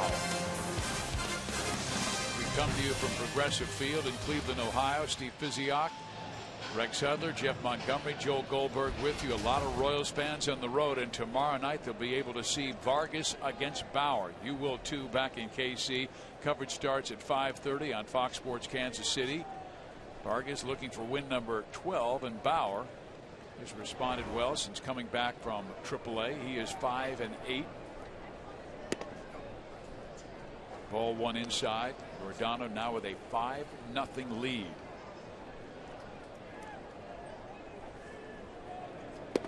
Monty, that last start that Ventura had against Chicago and Chris Sale showed me that he was a big game pitcher.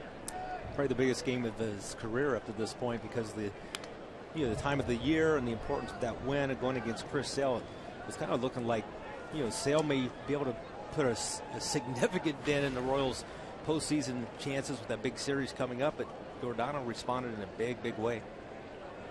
The Royals had not played well early on that homestand, and Ventura just pitched a gem and outdueled a guy who is a Cy Young candidate in Sale. Well, what a big lead like this does to the opponents is it just demoralizes. They're going, look at with that back into their bullpen, how are we going to score runs? Well, it's Giordano's made a statement tonight here. A lot like last night. Had a little bit of trouble in the first inning. He was able to get that big out on David Murphy to strand 2 runners, but since then he's really been cruising. He now has 5 strikeouts. You're going to see a really nice. He's so compact, uses all those big muscles like we were talking earlier. He gets on top of that baseball so well.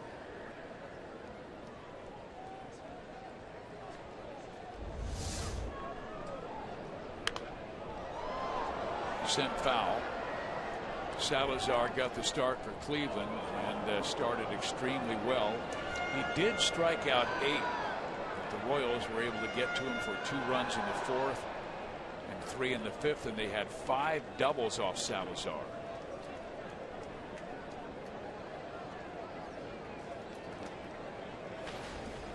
Now Yan Gomes struck out swinging his first time up. Ventura worked him up the ladder with the heat. There's a good curveball and fouled off. Here's, I'd like to make a special shout out to the stadium event staff tonight that are watching the game at the K. Thanks for your contributions to a successful year, guys and gals. Enjoy watching your Royals win. Gomes pops it up right side. Aoki in.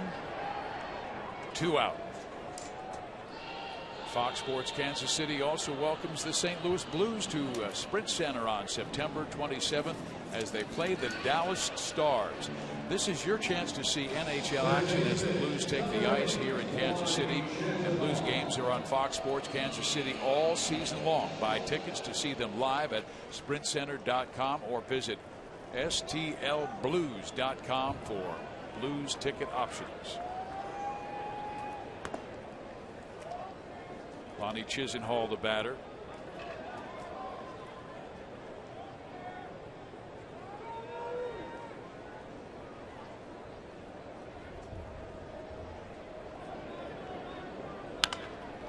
Line to left, that's a base hit, only the second of the game. Both have come with 2 out. The first was by Brantley in the first, and now Chisenhall in the 5th. 12 straight hitters retired before that base hit there. Ventura, he's on cruise control. Once in a while, you're going to give him a base hit. We've got that ball up a little bit. Got this lead. You got to attack the strike zone. No question. Challenge him.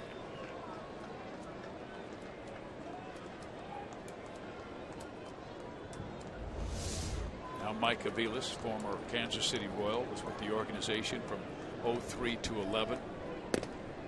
That terrific rookie year in 2008 when he hit .325 and was the Royals Player of the Year.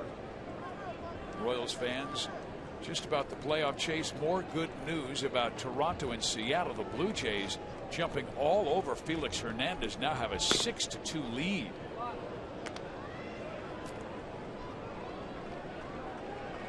Royals had a 2-game edge in the wild card over the Mariners.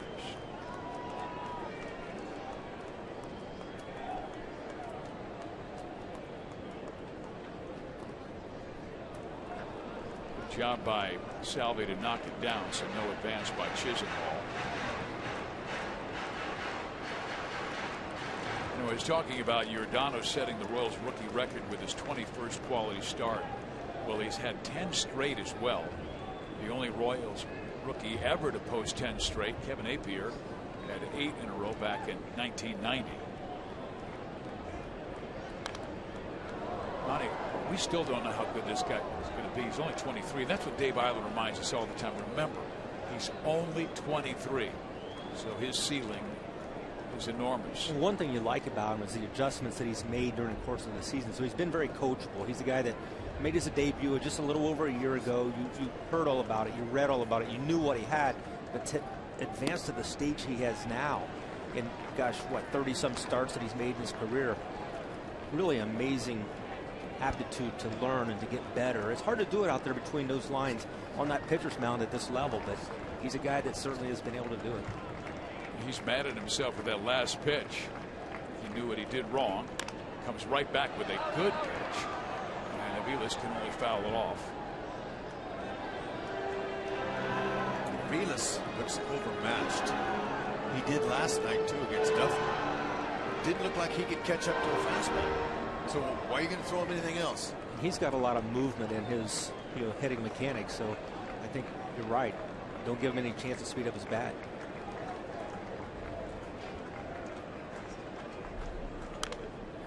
Monty, you talked about how Ventura is really good at listening and making those adjustments. The first inning when he was finishing pitches high, Dave Island was putting a clinic on over there. Saying, you open up your shoulders, stay on top.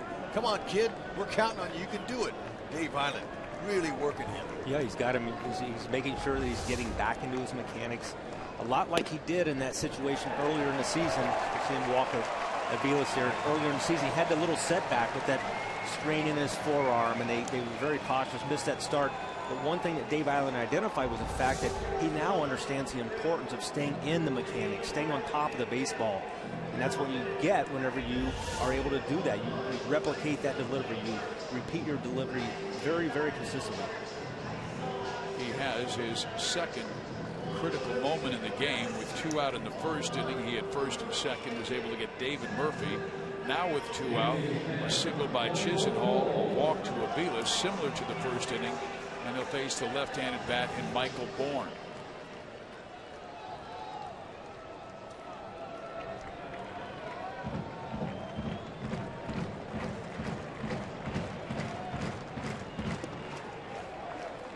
Giordano's numbers this year have been very good in critical situations like this. Runners in scoring position. The opponent's batting average almost 50 points less. Now it's a 2-0 count.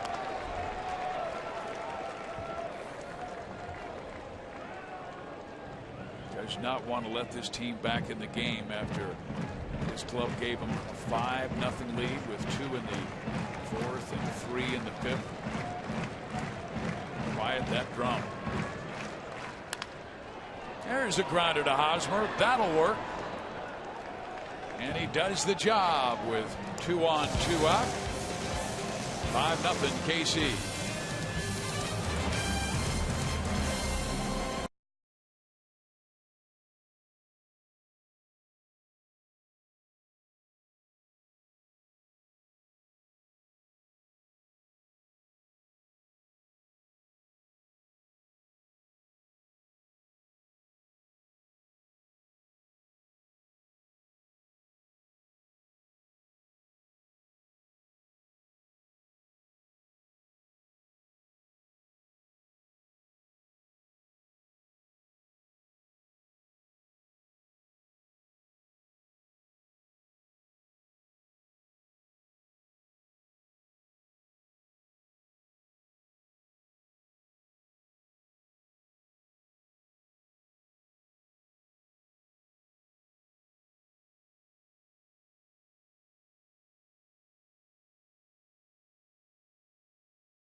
Royals 5, Indians nothing. And if you're wondering how the Royals top 2013 draft pick did this year, well, one of the great sports writers, Jeffrey Flanagan, lets you know at foxsportskansascity.com. Check it out. He is on top of it. Well, here we'll see Chen Cheng Lee. This is our Chevy call to the bullpen. 36th game this year.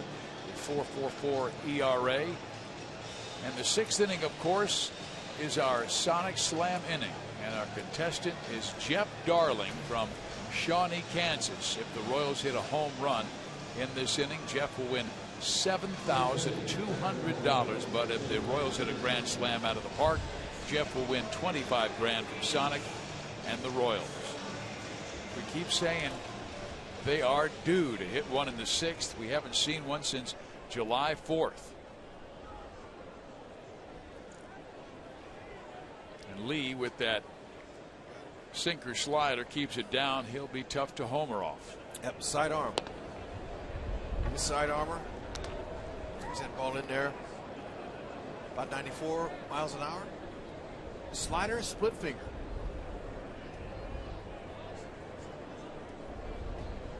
Born in Taiwan, now 27 years of age. Monty, did you ever experiment throwing sidearm? Yeah, I tried a little bit, especially in spring training. Tried to come up with something new. Kind of a pitch they talked about, the Laredo slider from down under. And I tried it a few times, but I was not very successful. In fact, I hit batters with it, and as a result, I canned it. Went back to the bread and butter. How old were you when you tried it? Mid to upper 20s. I had so this was before you became a great closer. I had some experience in the major leagues, but you're always looking for ways to get better, and it just didn't work out for me. 1 ball, 2 strikes. Like a lot of trial and error. It was great in the bullpen, but you get in the game, it just didn't work. Never gave up a hit in the bullpen, did you? No.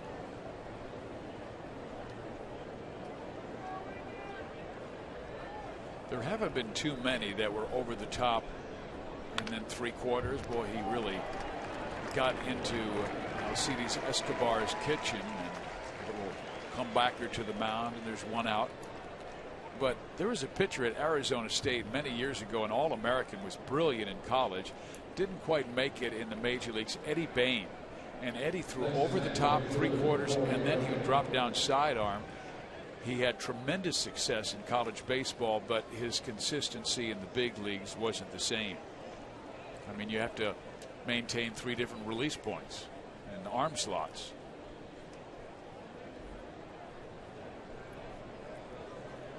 It'd be tough for anyone to ever top what Dan Quisenberry did from that lower slot.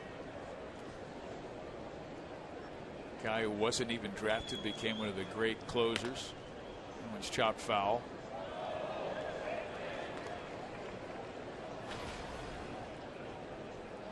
And I remember my mentor and just a terrific guy, and Fred White, longtime Royals broadcaster. He told me the story about how he goes, you know what, I played baseball in high school. I was a pretty good player in the state of Illinois.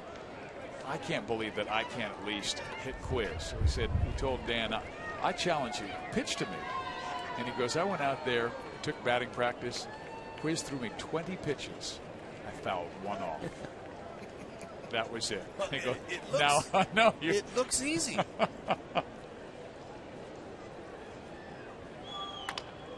A little chopper that Lee will handle and throws it in the dirt, picked out nicely. And Hud, you were doing a little helping out for Santana there. 7 flashbacks of being in the dugout all them years. But you know, CC Lee, he's read all about Aoki and all them infield hits he's getting. So look at him. He's thinking it's going to be a close play. He had a lot more time. Good thing he had a former catcher over at first base who knows how to block a ball in the dirt.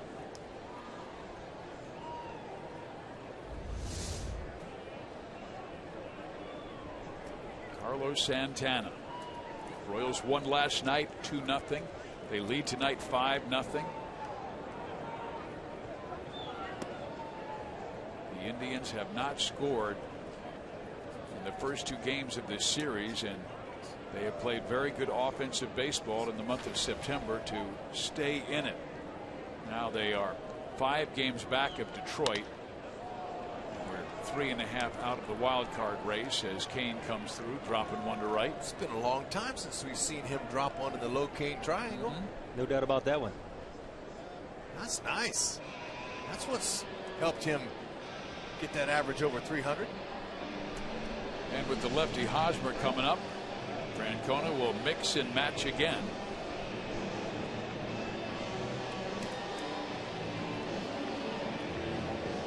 We'll be right back.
The lefty comes out of Sandpoint, Idaho, and the University of Washington. This is his 35th game this year, and they like his future.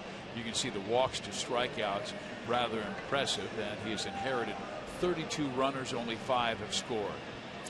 Opponent's only hitting 205 off of him. He's doing his job. He'll face Eric Hosmer, who ripped a double off the wall. I mean, a screaming line drive over the head at David Murphy. And that started the trouble for Salazar in that 3-run fifth, as Butler would follow with a double, and they would intentionally walk Gordon to get to Perez, who then knocked it off the wall in left center to drive in the next 2. Kane might be going. He has 27 steals this year. And this is the American League where no lead is safe. They've got him picked off. Kane will try and get caught in the rundown, and Lorenzo will be out.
The Jeep Celebration event, and by the makers of 5-Hour Energy. That's the big Jim Thome right there. Love that. How can you not remember that heck of a man right there? Look at the legs on that guy. That is a great statue. It sure is, the way he pointed that bat right at the pitcher. And he was dangerous. It was almost like he pointed out, "You got problems, brother." He was dangerous here. And then the Jake, they called it. He was not fun to pitch against. Yeah. They took a vote among members of the media of who was the nicest player in the big leagues, and Jim Thome was voted #1, and #2 was the Royals' Raul Ibanez.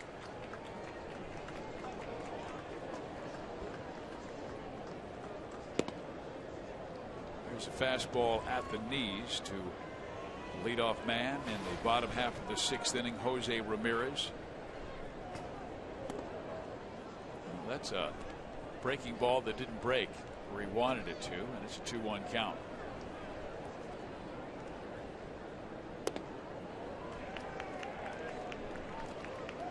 Don't want to fall out of whack with the next 3, with Ramirez to be followed by the 2 best offensive players that Cleveland has in Brantley and Santana. Misses down low, and that is ball 4. Well, Jim Thome had more than 500 home runs, number 500. Came as a member of the Chicago White Sox against the Angels, and that was a game, Rex, you and I did. I remember. Special moment.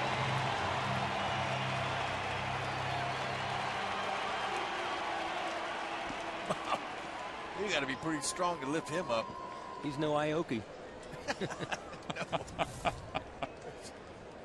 That's a large man. Here is Michael Brantley, singled his first time up, robbed of a hit, and a terrific play by Infante in the fourth. There's a couple big guys there on the bottom there doing the heavy lifting. How would you like that? Your 500th home run is a walk-off winner. What a great guy. Looks like Jermaine died.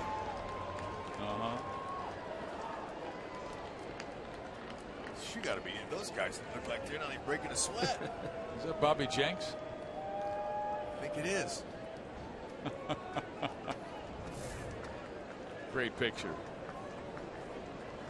And that video found by Sam Abramson, who does such a great job in the truck. And there's a ground ball short. Could be two. They've got one, and that's all they'll get because Eske dropped that baseball. They do get the lead man. I don't think I've ever seen a ball too hot for Escobar to handle, but there it was. It's almost like his uniform got that ball.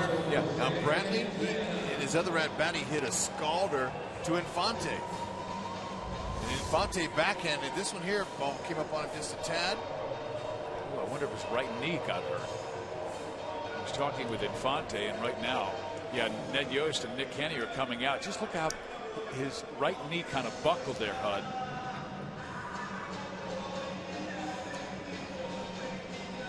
Yeah, it wasn't the ball that hit him, it was his right knee.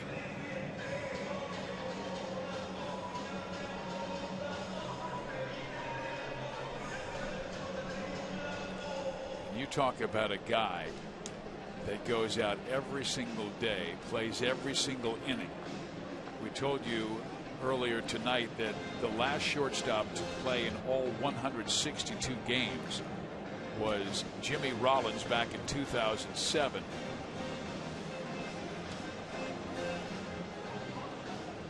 Came up and hit him in the face. And I saw that knee. I was looking at his right leg.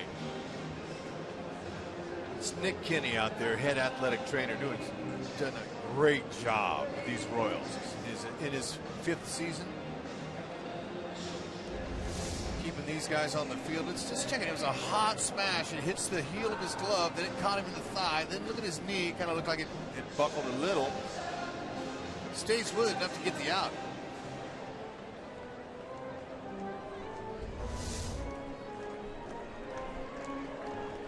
Ready to go back to work. Just told Infante and just talked with Ventura, you and me.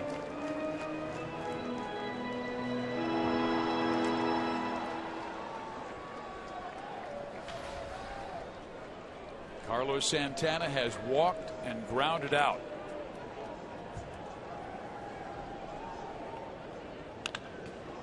Popped him up. Thank you. Left side. Moustakas. Mike is there for the catch. And that is out number 2. Boy, he's done a great job controlling the 3-4 guys in the Cleveland order. In what year did the Royals set a team record for most shutouts? That was our sprint question we asked earlier. And the answer was 1972 with 16. 41% went with the 77 team.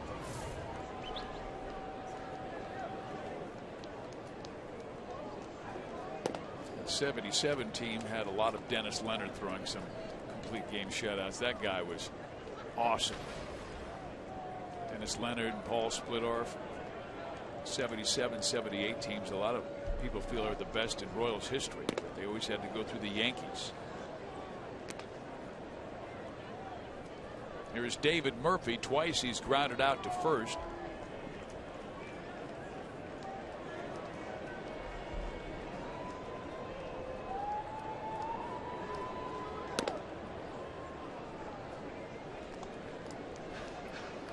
You notice every once in a while, Yordan Ventura, when he tries to overthrow the ball and his arm gets down, he'll fall off toward that first base side. And that's what he tells himself, get back in, square up with my catcher. That was better, and he found the inside corner, and it's a 2-2 count. He's mainly gone after Murphy with the fastballs. Well, he got a big out in the first inning when he had 2 runners on base against Murphy.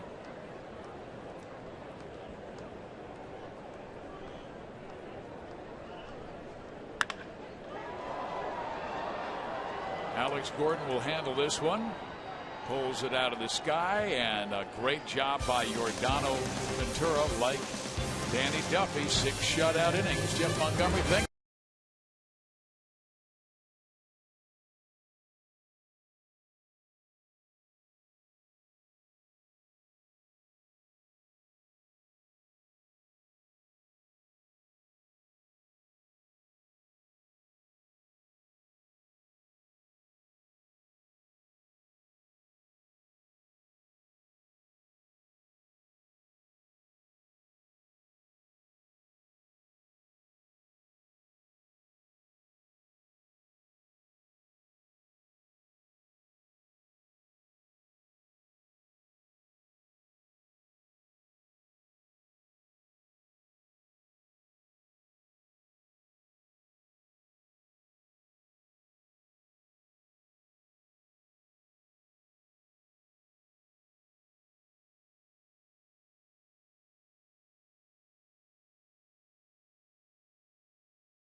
Here in Cleveland, Tickets for Less has the best seats at the best price for Royals playoffs. Every college football game, all concerts, even has deals on the Chiefs Monday night game versus the Patriots. Tickets for Less has an A+ Better Business Bureau rating and never charges any hidden service fees. Buy all your tickets securely online at ticketsforless.com. And guys, the Royals getting closer to the playoffs.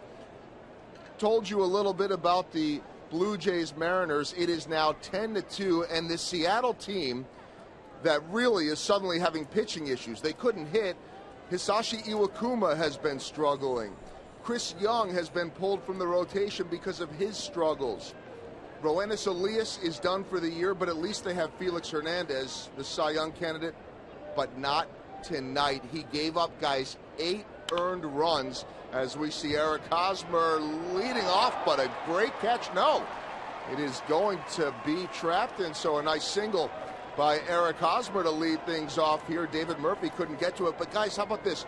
302 career starts for Felix Hernandez, and only the second time that he has allowed 8 earned runs in a game, one of the worst starts of his career. He came in with a 2.07 ERA and the leading candidate to win the Cy Young. That may flip it over to the Indians' Corey Kluber. Joel's. Go ahead, Joel. His ERA is now at 2.34. Wow. Scott Atchison, we will see right after this commercial break, with the Royals leading 5-0.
The Indians really like their rotation in the future. There's 2/5 of them with Carrasco on the left and Corey Kluber, who's one of the leading candidates for Cy Young this year. 33 starts, 17 in top 9 record with a 2.53 ERA.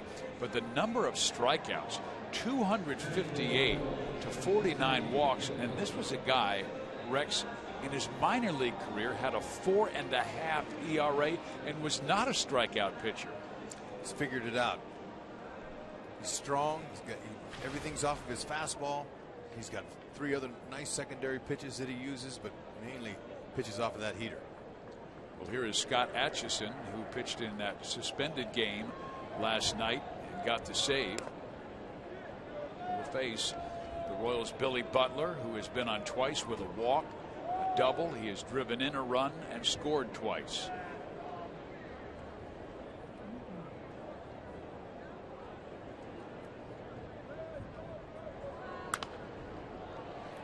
Atchison not overpowering. 87 to 93 cut fastball, curveball. He's got a changeup he'll use too. He mixes them all in.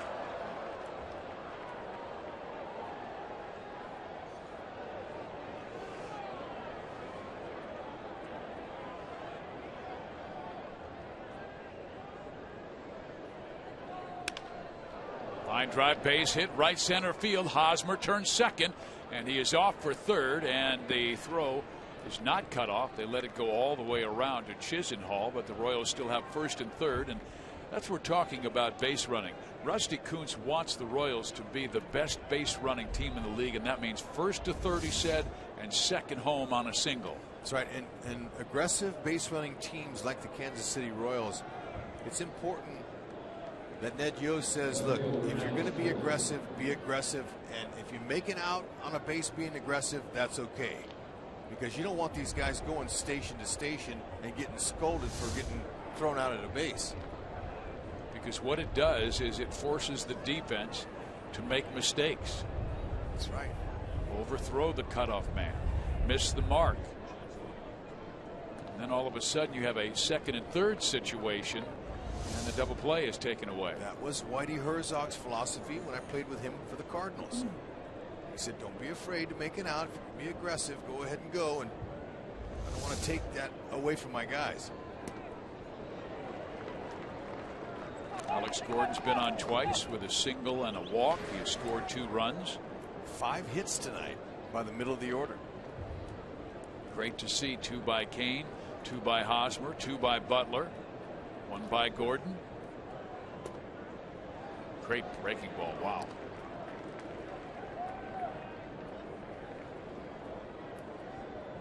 Atchison out of Denton, Texas. He wants the strikeout right here. Double play would score a run.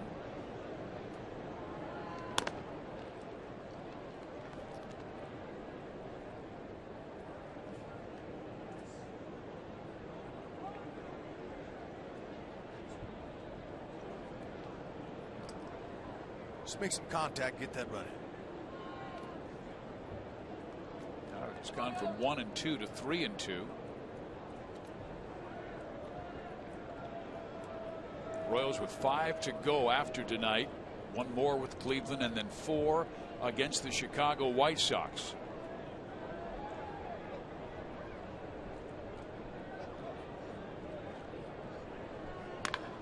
That is roped in the alley and will roll all the way to the wall. Hosmer will score. Butler is being sent home. And the throw is to the plate, and Billy is safe on a Gordon triple. It's 7-0 Royals.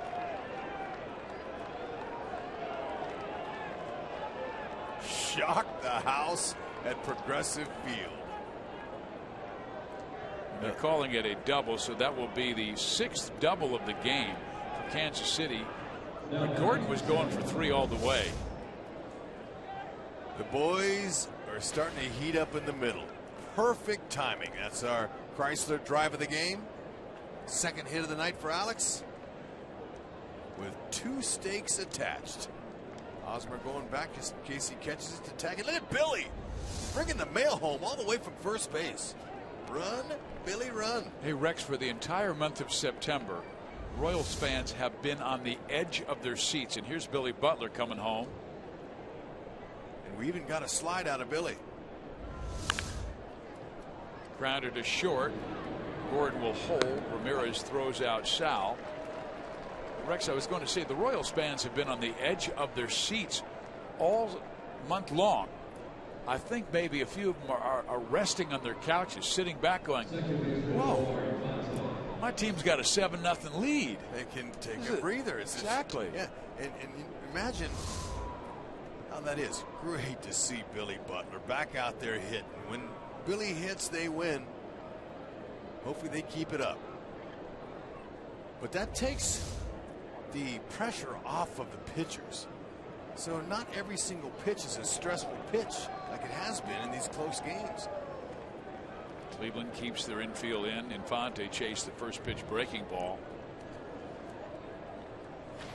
3 straight hits for KC. Hosmer a single, Butler a single, and Gordon with the 2 RBI double. Went to third and throw home. You just never know which offensive hitter in the Kansas City Royals lineup is going to drive the bus. 7 runs on 12 hits tonight. It's impossible. You could put all 9 guys in the hat and pick one name out, and that could be the winner.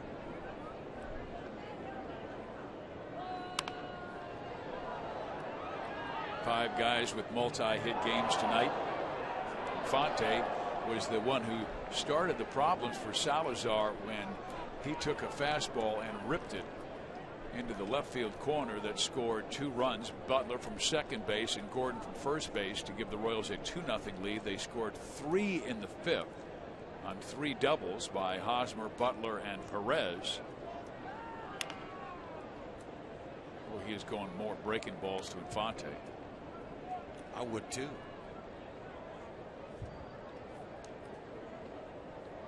The KC 3 through 7 hitters tonight, 10 for 18.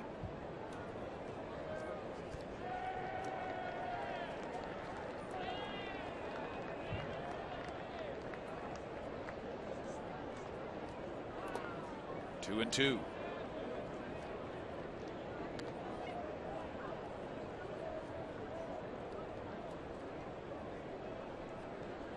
Danny Duffy and Yordano Ventura.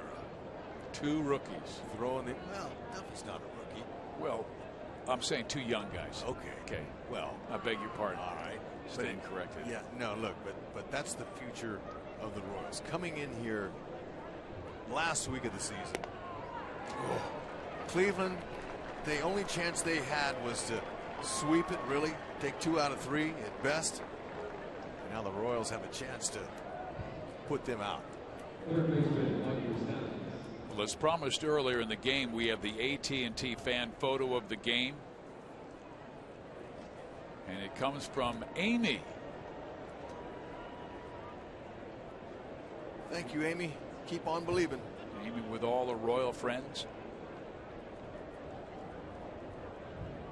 Cheering for the boys in blue as Mike Moustakas will come up for the 4th time. He is yet to get on base. He and Escobar, Esky 0 for 4 and Moustakas 0 for 3.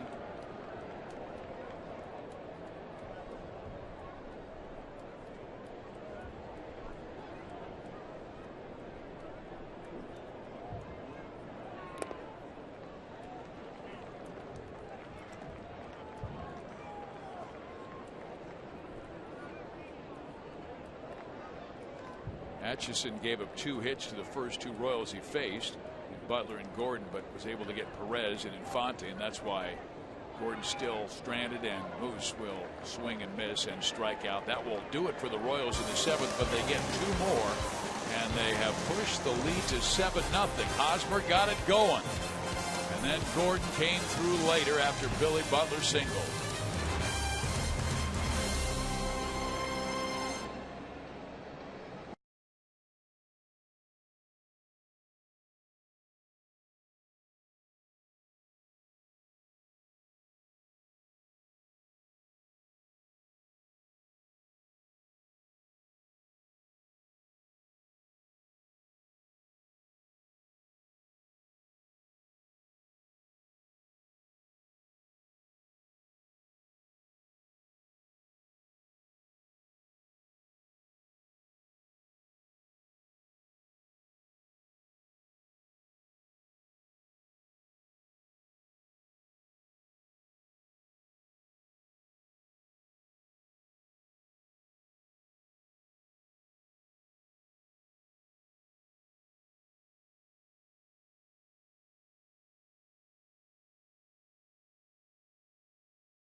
Yordano Ventura continuing a Royals record by rookies with his 11th straight quality start, has thrown 6 shutout innings.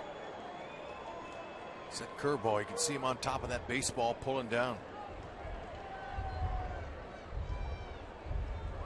How much did they miss it by? They didn't even swing. No, that's the one where Country Joe rung him up. Caught him looking. Gerard Dyson comes in the game, will play center field. That means Locaine goes from center to right. In the bottom of the 7th inning, the Royals 7 runs, 12 hits. The Indians 0 on 2. Batter Jason Kipnis. Well, I was talking to Ty Van Berkeley, and he said this guy has never been healthy the whole year. Right oblique, now he's got the hamstring issues. And as you're talking about your core, your legs, how much you need them to be a good hitter. Yeah, it's really difficult to play through pain, but he's having a year like most guys will have an off year, and Kipnis is what they hope is his off year. Yeah, he signed that big 6-year, $52 million deal during spring training, and came out of the gate slowly, then hurt his oblique, missed almost the entire month of May. Now he's been relegated to the bench or DH because of the leg issues. Gomes has been rather quiet. Ventura, before this outing, 4-1 with a 1.95 in his last 5 outings. I would say he's finishing strong. Oh.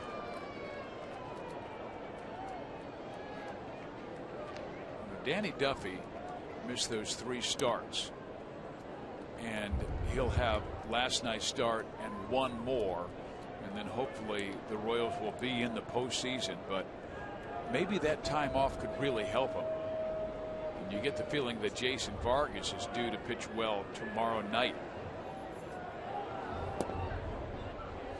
Get Ventura now. You can see a difference in his follow through. He's really falling off hard, slinging, but he's throwing strikes. And that's his whole key with a 7-0 lead, no walks.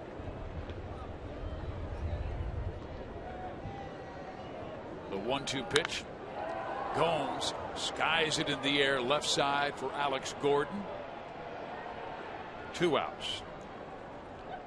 Rex, this is very impressive what we saw last night from Danny Duffy, who really threw a gritty performance as he wobbled early, got out of it, and then settled in. And Yordano is just dominating Cleveland. It's the strength of the Royals. They're pitching, no question about it, and it's showing up, and it needs to continue. They get the series win tonight, that's fine, but they still got to win tomorrow too. Nothing changes the rest of the week until they can get the Central. You're right about the starters. I mean, they have 5 quality starters. Ventura, Duffy healthy, and here are his numbers tonight: 6 2/3 innings. But when the Royals hand the bullpen the lead, I mean, it's almost impossible to beat them. They're 69-1 with the lead after 7. Well, and when they scored those runs on the on the Cleveland Indians, the double that Infante had knocked in too, you could see the Cleveland Indians going, oh no, they got a lead, and then that 3-run 5th inning, and they got to 5. You could almost see them giving up, waving the towel. Royals 60-21 when they score first. But you get the ball to Herrera, Davis, and Holland, pretty much over. I mean, that trio combined 1.3 ERA and 248 strikeouts in only 197 innings. The good thing about this game here is we won't need to use them. Exactly. Davis is unavailable. He's gone 3 straight. Herrera threw a lot of pitches in the previous 2. Holland has worked back-to-back games.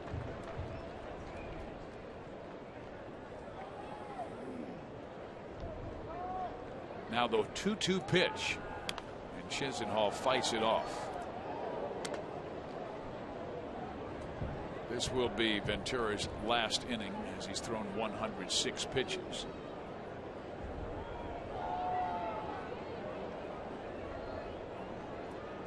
He's got the idea what he wants to throw. Here it comes. It's the off-speed pitch. Count goes full, 3-2.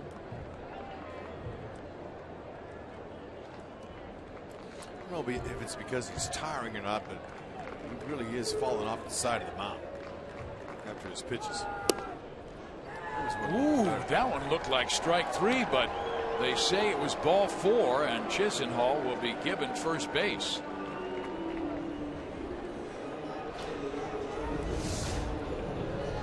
This pitch here, he was back to his normal self and didn't get the call. He was starting to walk off thinking he got it. It was his 4th walk of the game.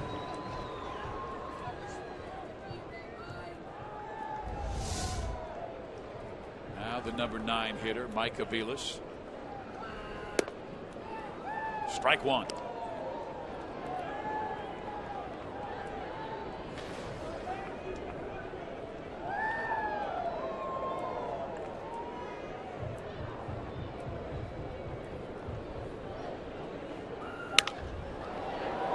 The right center field over the head of Infante. First and second with 2 out.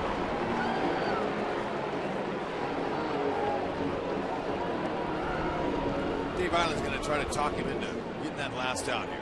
110 pitches. Going to go a whole lot more than that. He's already done his job tonight, basically. That's a good pitch. It's off the plate. Aviles just got to give him a little credit for doinking one in. Yeah, Mike likes the ball up rather than down. And we've seen drop base hits throughout the big leagues. Royals have Scott Downs warming up. That would be probably for Michael Brantley.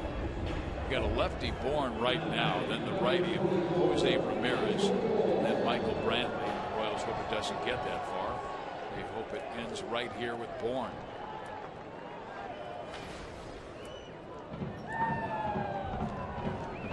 Tribe with only 3 hits, the Royals with 12. Ball 1. The most pitches that Giordano has thrown this year is 114. And that was at Minnesota back on August 16th. Hold to the right side. Infante has a clip off his glove. They will hold the runner at third base. And Cleveland has him loaded here in the 7th.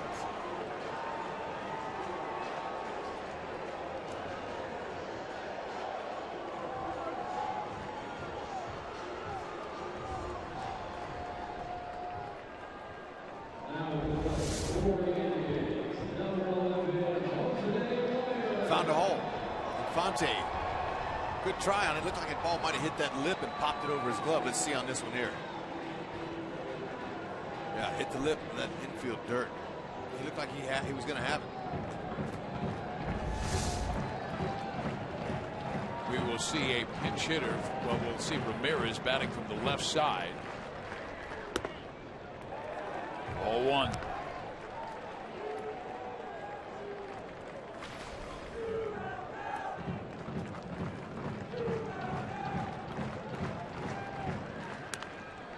There you go, back in the count.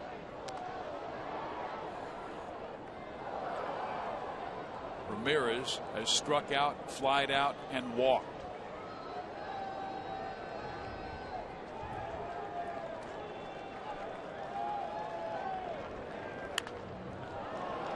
Ahead in the count at 1-2. That's it. Just pump those heaters in there. Let him hit it to the defense. Take your chances. This will be his last batter, I'm sure. And this is a new career high for pitchers thrown in a game.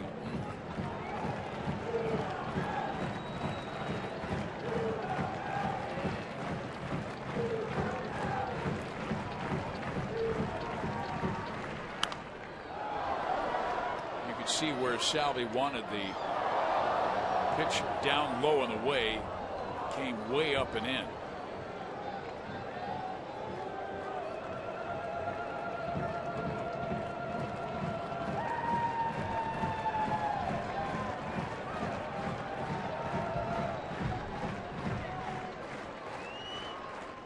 Got him! Great changeup. And Dave Island and Ned Yosei, Giordano Ventura, you are done. Great job through 7. I'll say. Dead saying, okay, this is absolutely the last batter. Ventura found the pitch it took to get out of the inning and keep the Tribe down.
Have come alive here in Cleveland. Infante got it going, knocked it a pair.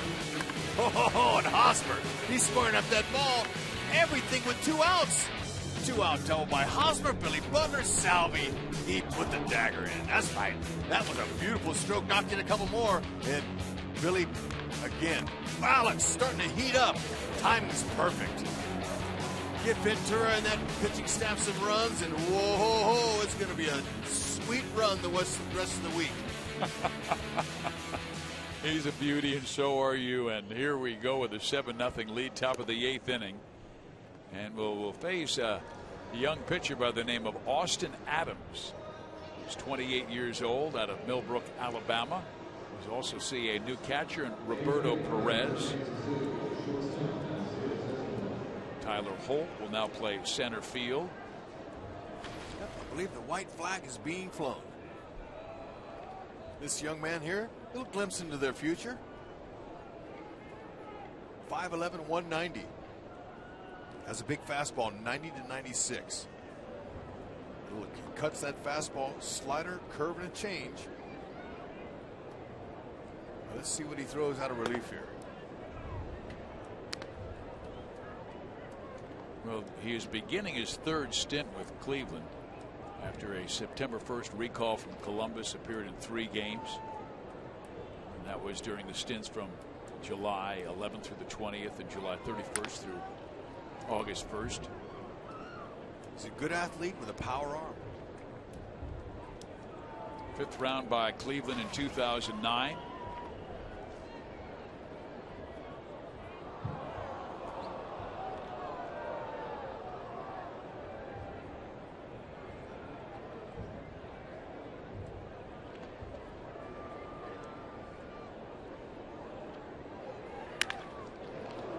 Escobar picks up the Royals' 13th hit of the night and his first base hit of the evening.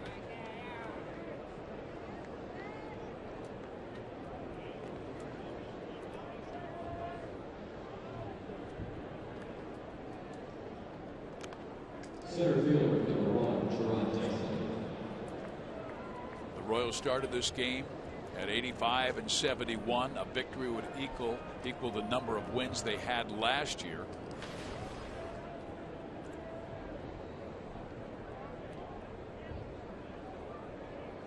Dyson batting for the first time after he came on defensively for Aoki and moved Kane to right field.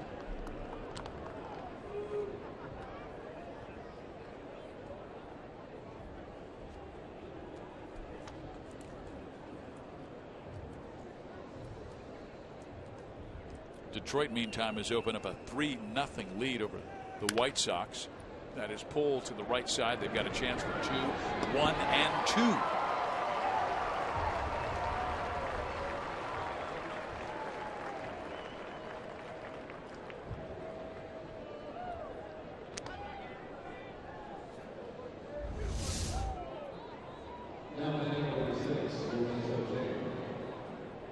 2 hopper.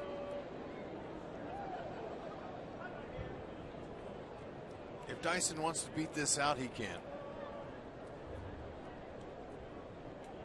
Wasn't running.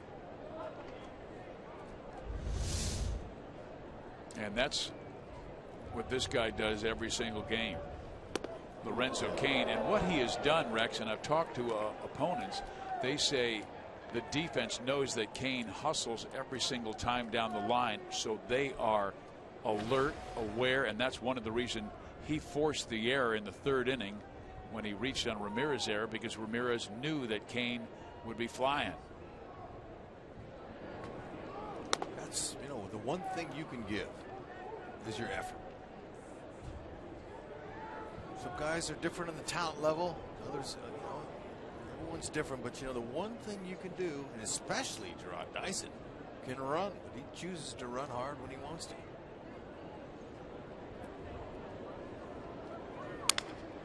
Broken bat.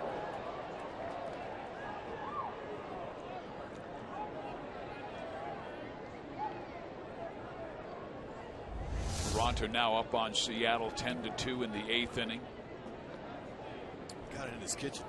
This guy's got a good fastball. When you hit it on the label like that, you're going to lose your lumber.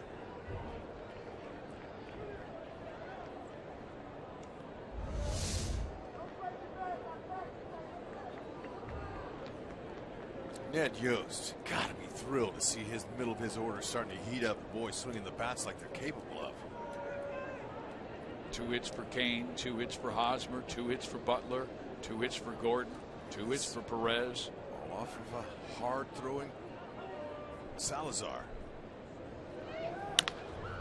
That is a chopper to the right side that will be fielded by Vilas. And there's Cain. Look how close he made it. Love that hustle. And what's good too is tomorrow, as we're going to see Downs. Tomorrow, Trevor Bauer, same thing. Hard fastballs.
Royals lead at Progressive Field as Panera takes us around the league.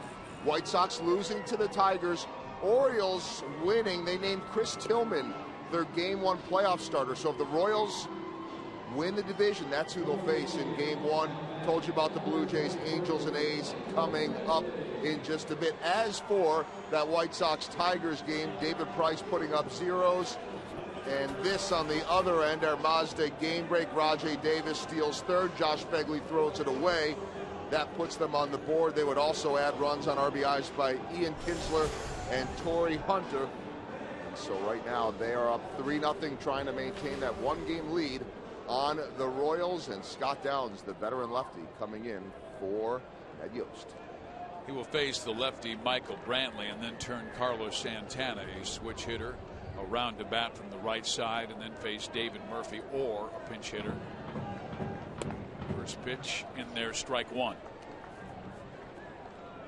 And if the postseason started a day before this evening's action, the Royals would be at Oakland in the wild card. And then in the American League Division Series, the wild card winner would face the Angels in Southern California. Detroit would be at Baltimore. In the National League, the wild card would have the Giants at Pittsburgh. In the National League Division Series would have the wild card winner at Washington and St. Louis at the Dodgers. Still games to go, 5 after tonight.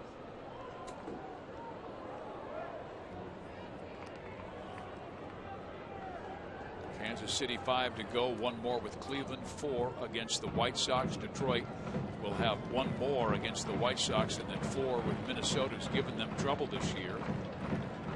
Oakland will have one more with the Angels and 4 at Texas, and Seattle will have 2 more at Toronto and 3 hosting the Angels.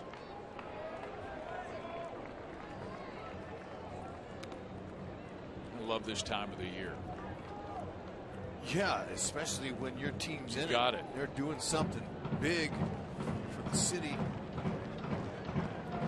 Last year, this time, the Royals were playing very well in the month of September, but they were 7 games back. They never got closer than 7 back of the Detroit Tigers. This year, they have been on the Tigers' heel. They only took 1 of 3 over the weekend at the K, but that Sunday game was mighty important. And then it looks like they'll take the first 2 games here in Cleveland. They did lose the suspended game. If they win this one, they will equal the number of wins they had last year with 86. That ball is struck to left center field and will be over the head of Dyson. And Brantley will have himself a leadoff double.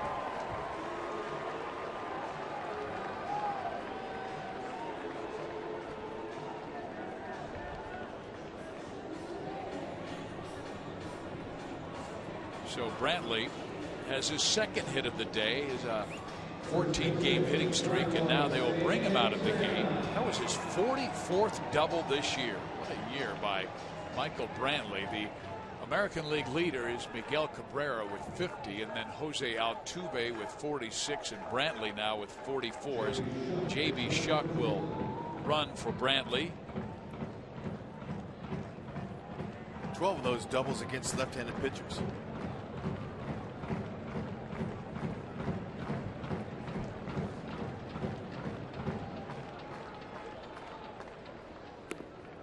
Ball 1.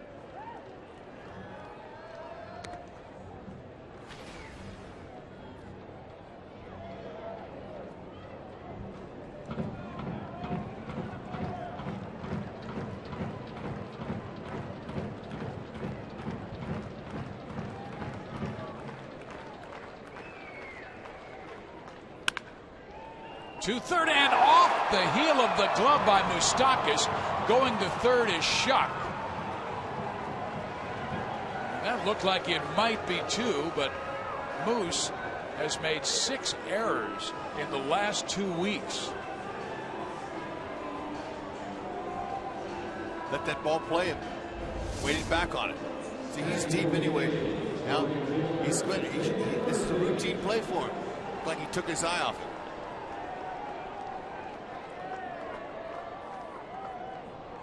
Second hop was a good long one, and he just missed it.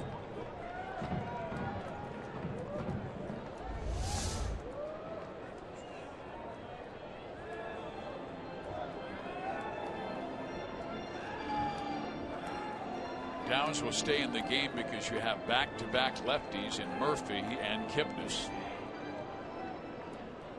Jason Frazier is warming in the Kansas City pen just in case. Right now, Scott would love to keep the damage at a minimum. We get Murphy to roll into a double play. And Murphy twice in this game has hit the ball on the ground to Hosmer. And the other time he flied out to left. There is Jason warming. He'll be getting ready for Gomes, I would imagine.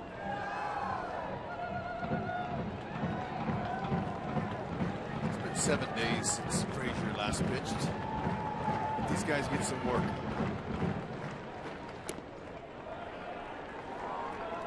And had too many opportunities for some of the other relievers to get in close games. That stays with his back three, Herrera, Davis, and Holland. Yeah, he'd love to give them a day rest. Yeah.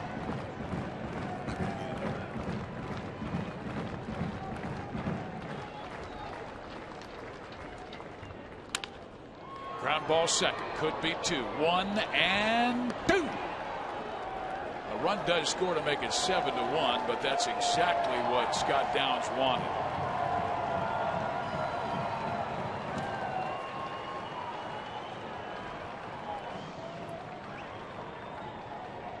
So Kansas City's scoreless inning streak ends at 21. Goes back to Sunday in the well-pitched game by Jeremy Guthrie and the rest of the bullpen. The Royals were able to shut out the Tigers the last 5 innings of that game.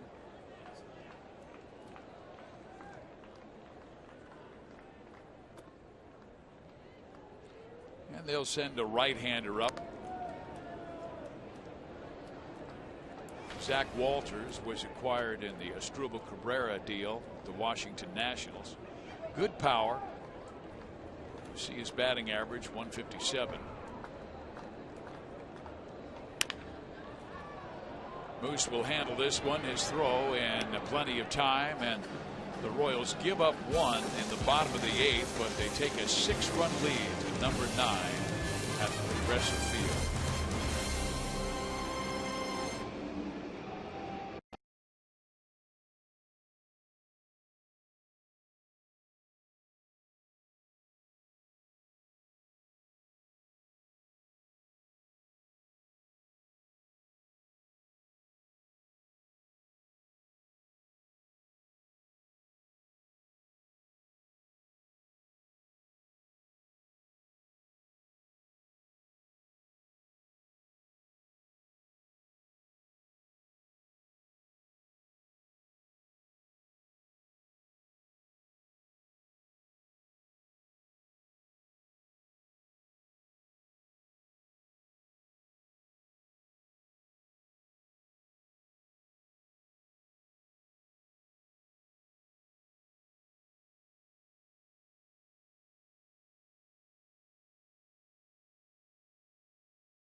Sports Kansas City is brought to you by Academy Sports and Outdoors. Here in Progressive Field, the Royals with a 7-1 lead over the Cleveland Indians. We start the 9th inning. This copyrighted telecast is presented by authority of the Royals Baseball Corporation and may not be reproduced or retransmitted in any form, and the accounts and descriptions of this game may not be disseminated without the express written consent of the Royals. Kansas City, 7 runs on 13 hits. They've made 1 error. Cleveland, 1 run, 5 hits. They've also made 1 error. Chris Jimenez will come in for Santana and play first base. And J.B. Shucks stays in the game for Brantley to play left. Hosmer with a couple of hits in the night. Last 2 he really ripped. Ringing double off the wall in right center field to begin the trouble for Salazar in a 3-run Royal 5th. A lot more controlled is his swing tonight. Staying short, not taking any vicious rips, and it's making a difference. He was just getting hot in July when he broke the bone in his hand, which sidelined him for more than a month. He had a 16-game hit streak going before going to Fenway Park, and John Lester came up and in. Hit him on the back of the right hand. He pitched one high in the air, left center field. Shuck is back near the track to pull it down. Stays on top of that just a little bit higher, maybe a quarter of an inch. He's got an opposite field homer. Good to see these guys swinging. The same is true for this guy, Billy Butler. Another multi-hit game. He's had 2 in the last 3 games and had not done that since late August.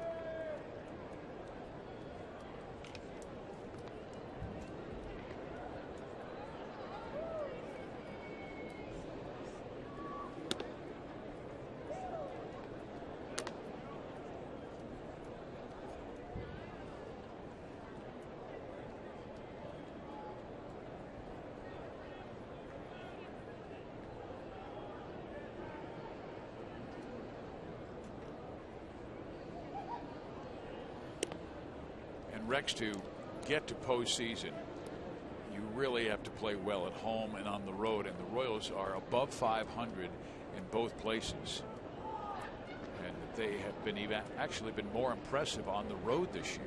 Yeah, man, ooh. Line out by Billy, just blistered it. Venus better check the strings in his glove. The Royals have 43 road wins. That's tied for 3rd most, but they'll likely win this one and have the best season since 1977, when they won 47 road games. In 1980, the year Brett hit 390, they had 48 road victories. So we're going to see Brian Shaw for 1 batter. Huh.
Terry Francona makes another pitching change, with the Royals leading 7-1 in the top of the 9th inning, bringing on Brian Shaw. And coming up next, Boulevard Royals Live with Joel Goldberg, Jeff Montgomery. Are they going to invite you aboard tonight? No. Then it'll be a great show. It will be. Monty's here. Joel, they got it all covered. Hope you folks tune in. Stay tuned in. Brian Shaw with his 78th game. 5-5 record, 2.65 ERA.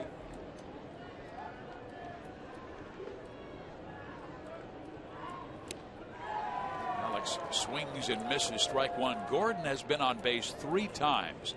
He has singled and scored, been intentionally walked and scored, and then doubled in 2 runs. Shaw's got a great cutter. We'll go 90 to 96. He's feeling good. Yeah, their bullpen has been very good for Francona this year. 3.16 ERA.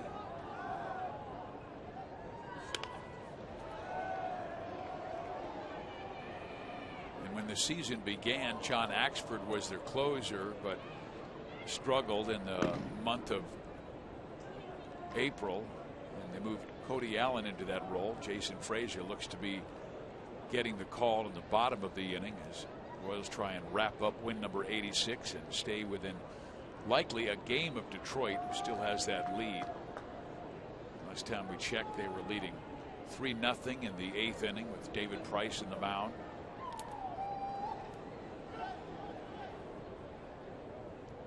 But good news up in Toronto as the Blue Jays were mauling Felix Hernandez and the Seattle Mariners, and Seattle was 2 games back of Kansas City in the wild card chase when the night began, and Cleveland right behind them, 3.5 games back. But if the Royals triumph, the Indians will be 1 game from elimination. Well, Shaw eliminates Alex Gordon, and the Royals are done in the 9th. Bottom 9 we go.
One lead over the Cleveland Indians here in the bottom of the 9th inning. Jason Frazier, he has been a very good veteran, picked up by Dayton Moore from the Texas Rangers. This will be his 60th game, a 2.8 earned run average. And this is a guy, Rex, no fear. They usually run him out there 5th, 6th innings in front of Herrera. But quite frankly, Brandon Finnegan might be taking that role with the way he has pitched in September. Yep, there's no question about it. Finnegan has shown that he can get not just regular hitters out, but all-star caliber type hitters. And he is a quality left-hander, and there's a lot of conversation with the media and Ned Yost about that. And he talked about the kid's composure and his stuff. And here is Tyler Holt with his first at-bat of tonight's game. Frazier, extremely reliable. Fastball, slider. So nice to be in the 9th inning with no stress. Nice 6-run lead. Ventura, fantastic.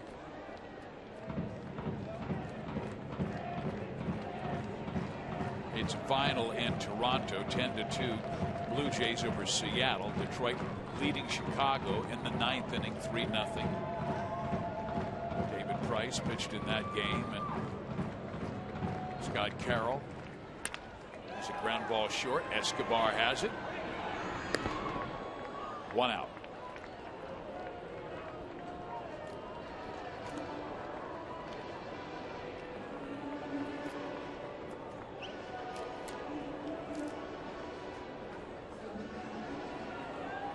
Frazier will face a pinch hitter. This would be Jesus Aguilar, a first baseman called up with their September call-ups. Big power hitter.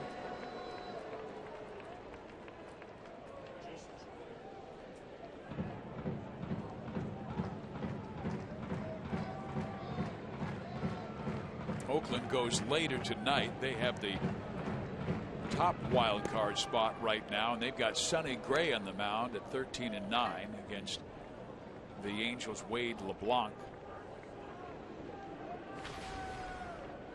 Baltimore, we told you, clinched home field in the ALDS. And that was despite losing last night, but Baltimore was winning earlier tonight against the New York Yankees. The changeup by Frazier. Don't use that all that often, but that has some really good movement.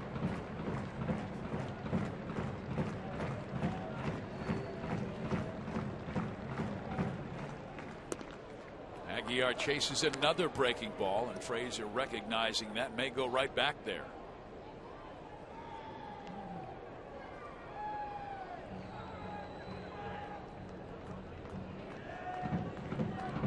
If you think of the history of Kansas City Royal baseball, Rex, and from 95 through 2012, they had 17 losing seasons in 18 years, and winning year last year, a winning year again this year. And a lot of it homegrown. Dayton Moore, the general manager, doing a terrific job, not only with the draft in the States, but also extending his scouting, developing a new academy in the Dominican Republic, great scouting in Venezuela, signing players like Giordano Ventura, Salvador Perez, Kelvin Herrera. Yeah, but when we were fortunate enough to get here 3 years ago, you and I both sat in Dayton's office, and he said, you know, guys, 2014 will be the year that we should make the playoffs. That's going to be our year. That was in 12. And I remember after that last game of the season in 2012, we had the owner, Mr. Glass, up in our broadcast booth, and we interviewed him, and he talked about his minor league system and the way they've been progressing, and the fact that he's going to give Dayton the resources to be able to get some pitching in here. And that, after that night, I flew home the next day to Southern California and told my wife, honey, they're going to win. We got to get there. Let's move the whole family. Let's go to Kansas City. They're not quite there yet, but they're heading in that direction. 2012, they won 70. Last year, they won 86. And they will match that figure tonight. Ground ball, Moustakas throws out Aguilar, 2 down. But you got a pretty good grip on your organization when you can make a prediction like that and for it pretty much to come true. And we all know how difficult it is to get a gorilla off your back. The Chicago Cubs are trying to do that after 100 years of trying to win a world championship back in Chicago. It took forever for the Boston Red Sox to erase that 1918 season. They've won 3 world championships, but for Royals fans, they have waited since 1985 to get back to the postseason. They won the world championship over the St. Louis Cardinals in 1985, and they have yet to return. But the Royals looking to get a little closer with a win here in Cleveland tonight.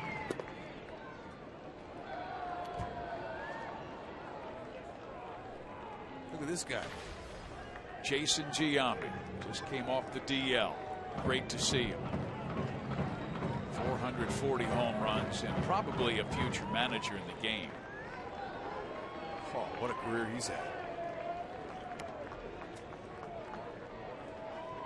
Chicago's coming back. Look at this. That Detroit bullpen. Little rocky. Royals 1 game back starting the night.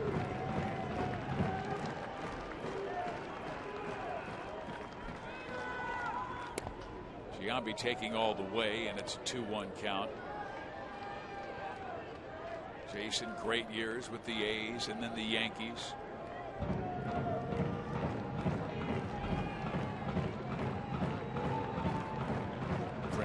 got him not only because he could hit, but also leadership in the clubhouse.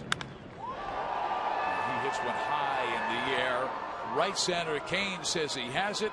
He does, and the Royals match their wins from last year with their 86th, a 7-1 triumph. Right now they're within a half game of the Oakland A's for the top spot in the American League wild card, and they're a half game back of Detroit for the Central lead as well. Kansas City's postseason magic number is down to just 3, and look at those smiles. He should be smiling, but you know what? They all know that that's a nice series victory, just another game closer to their goal. And of course, Joe Goldberg will have an interview with one of the Royal stars when we come back.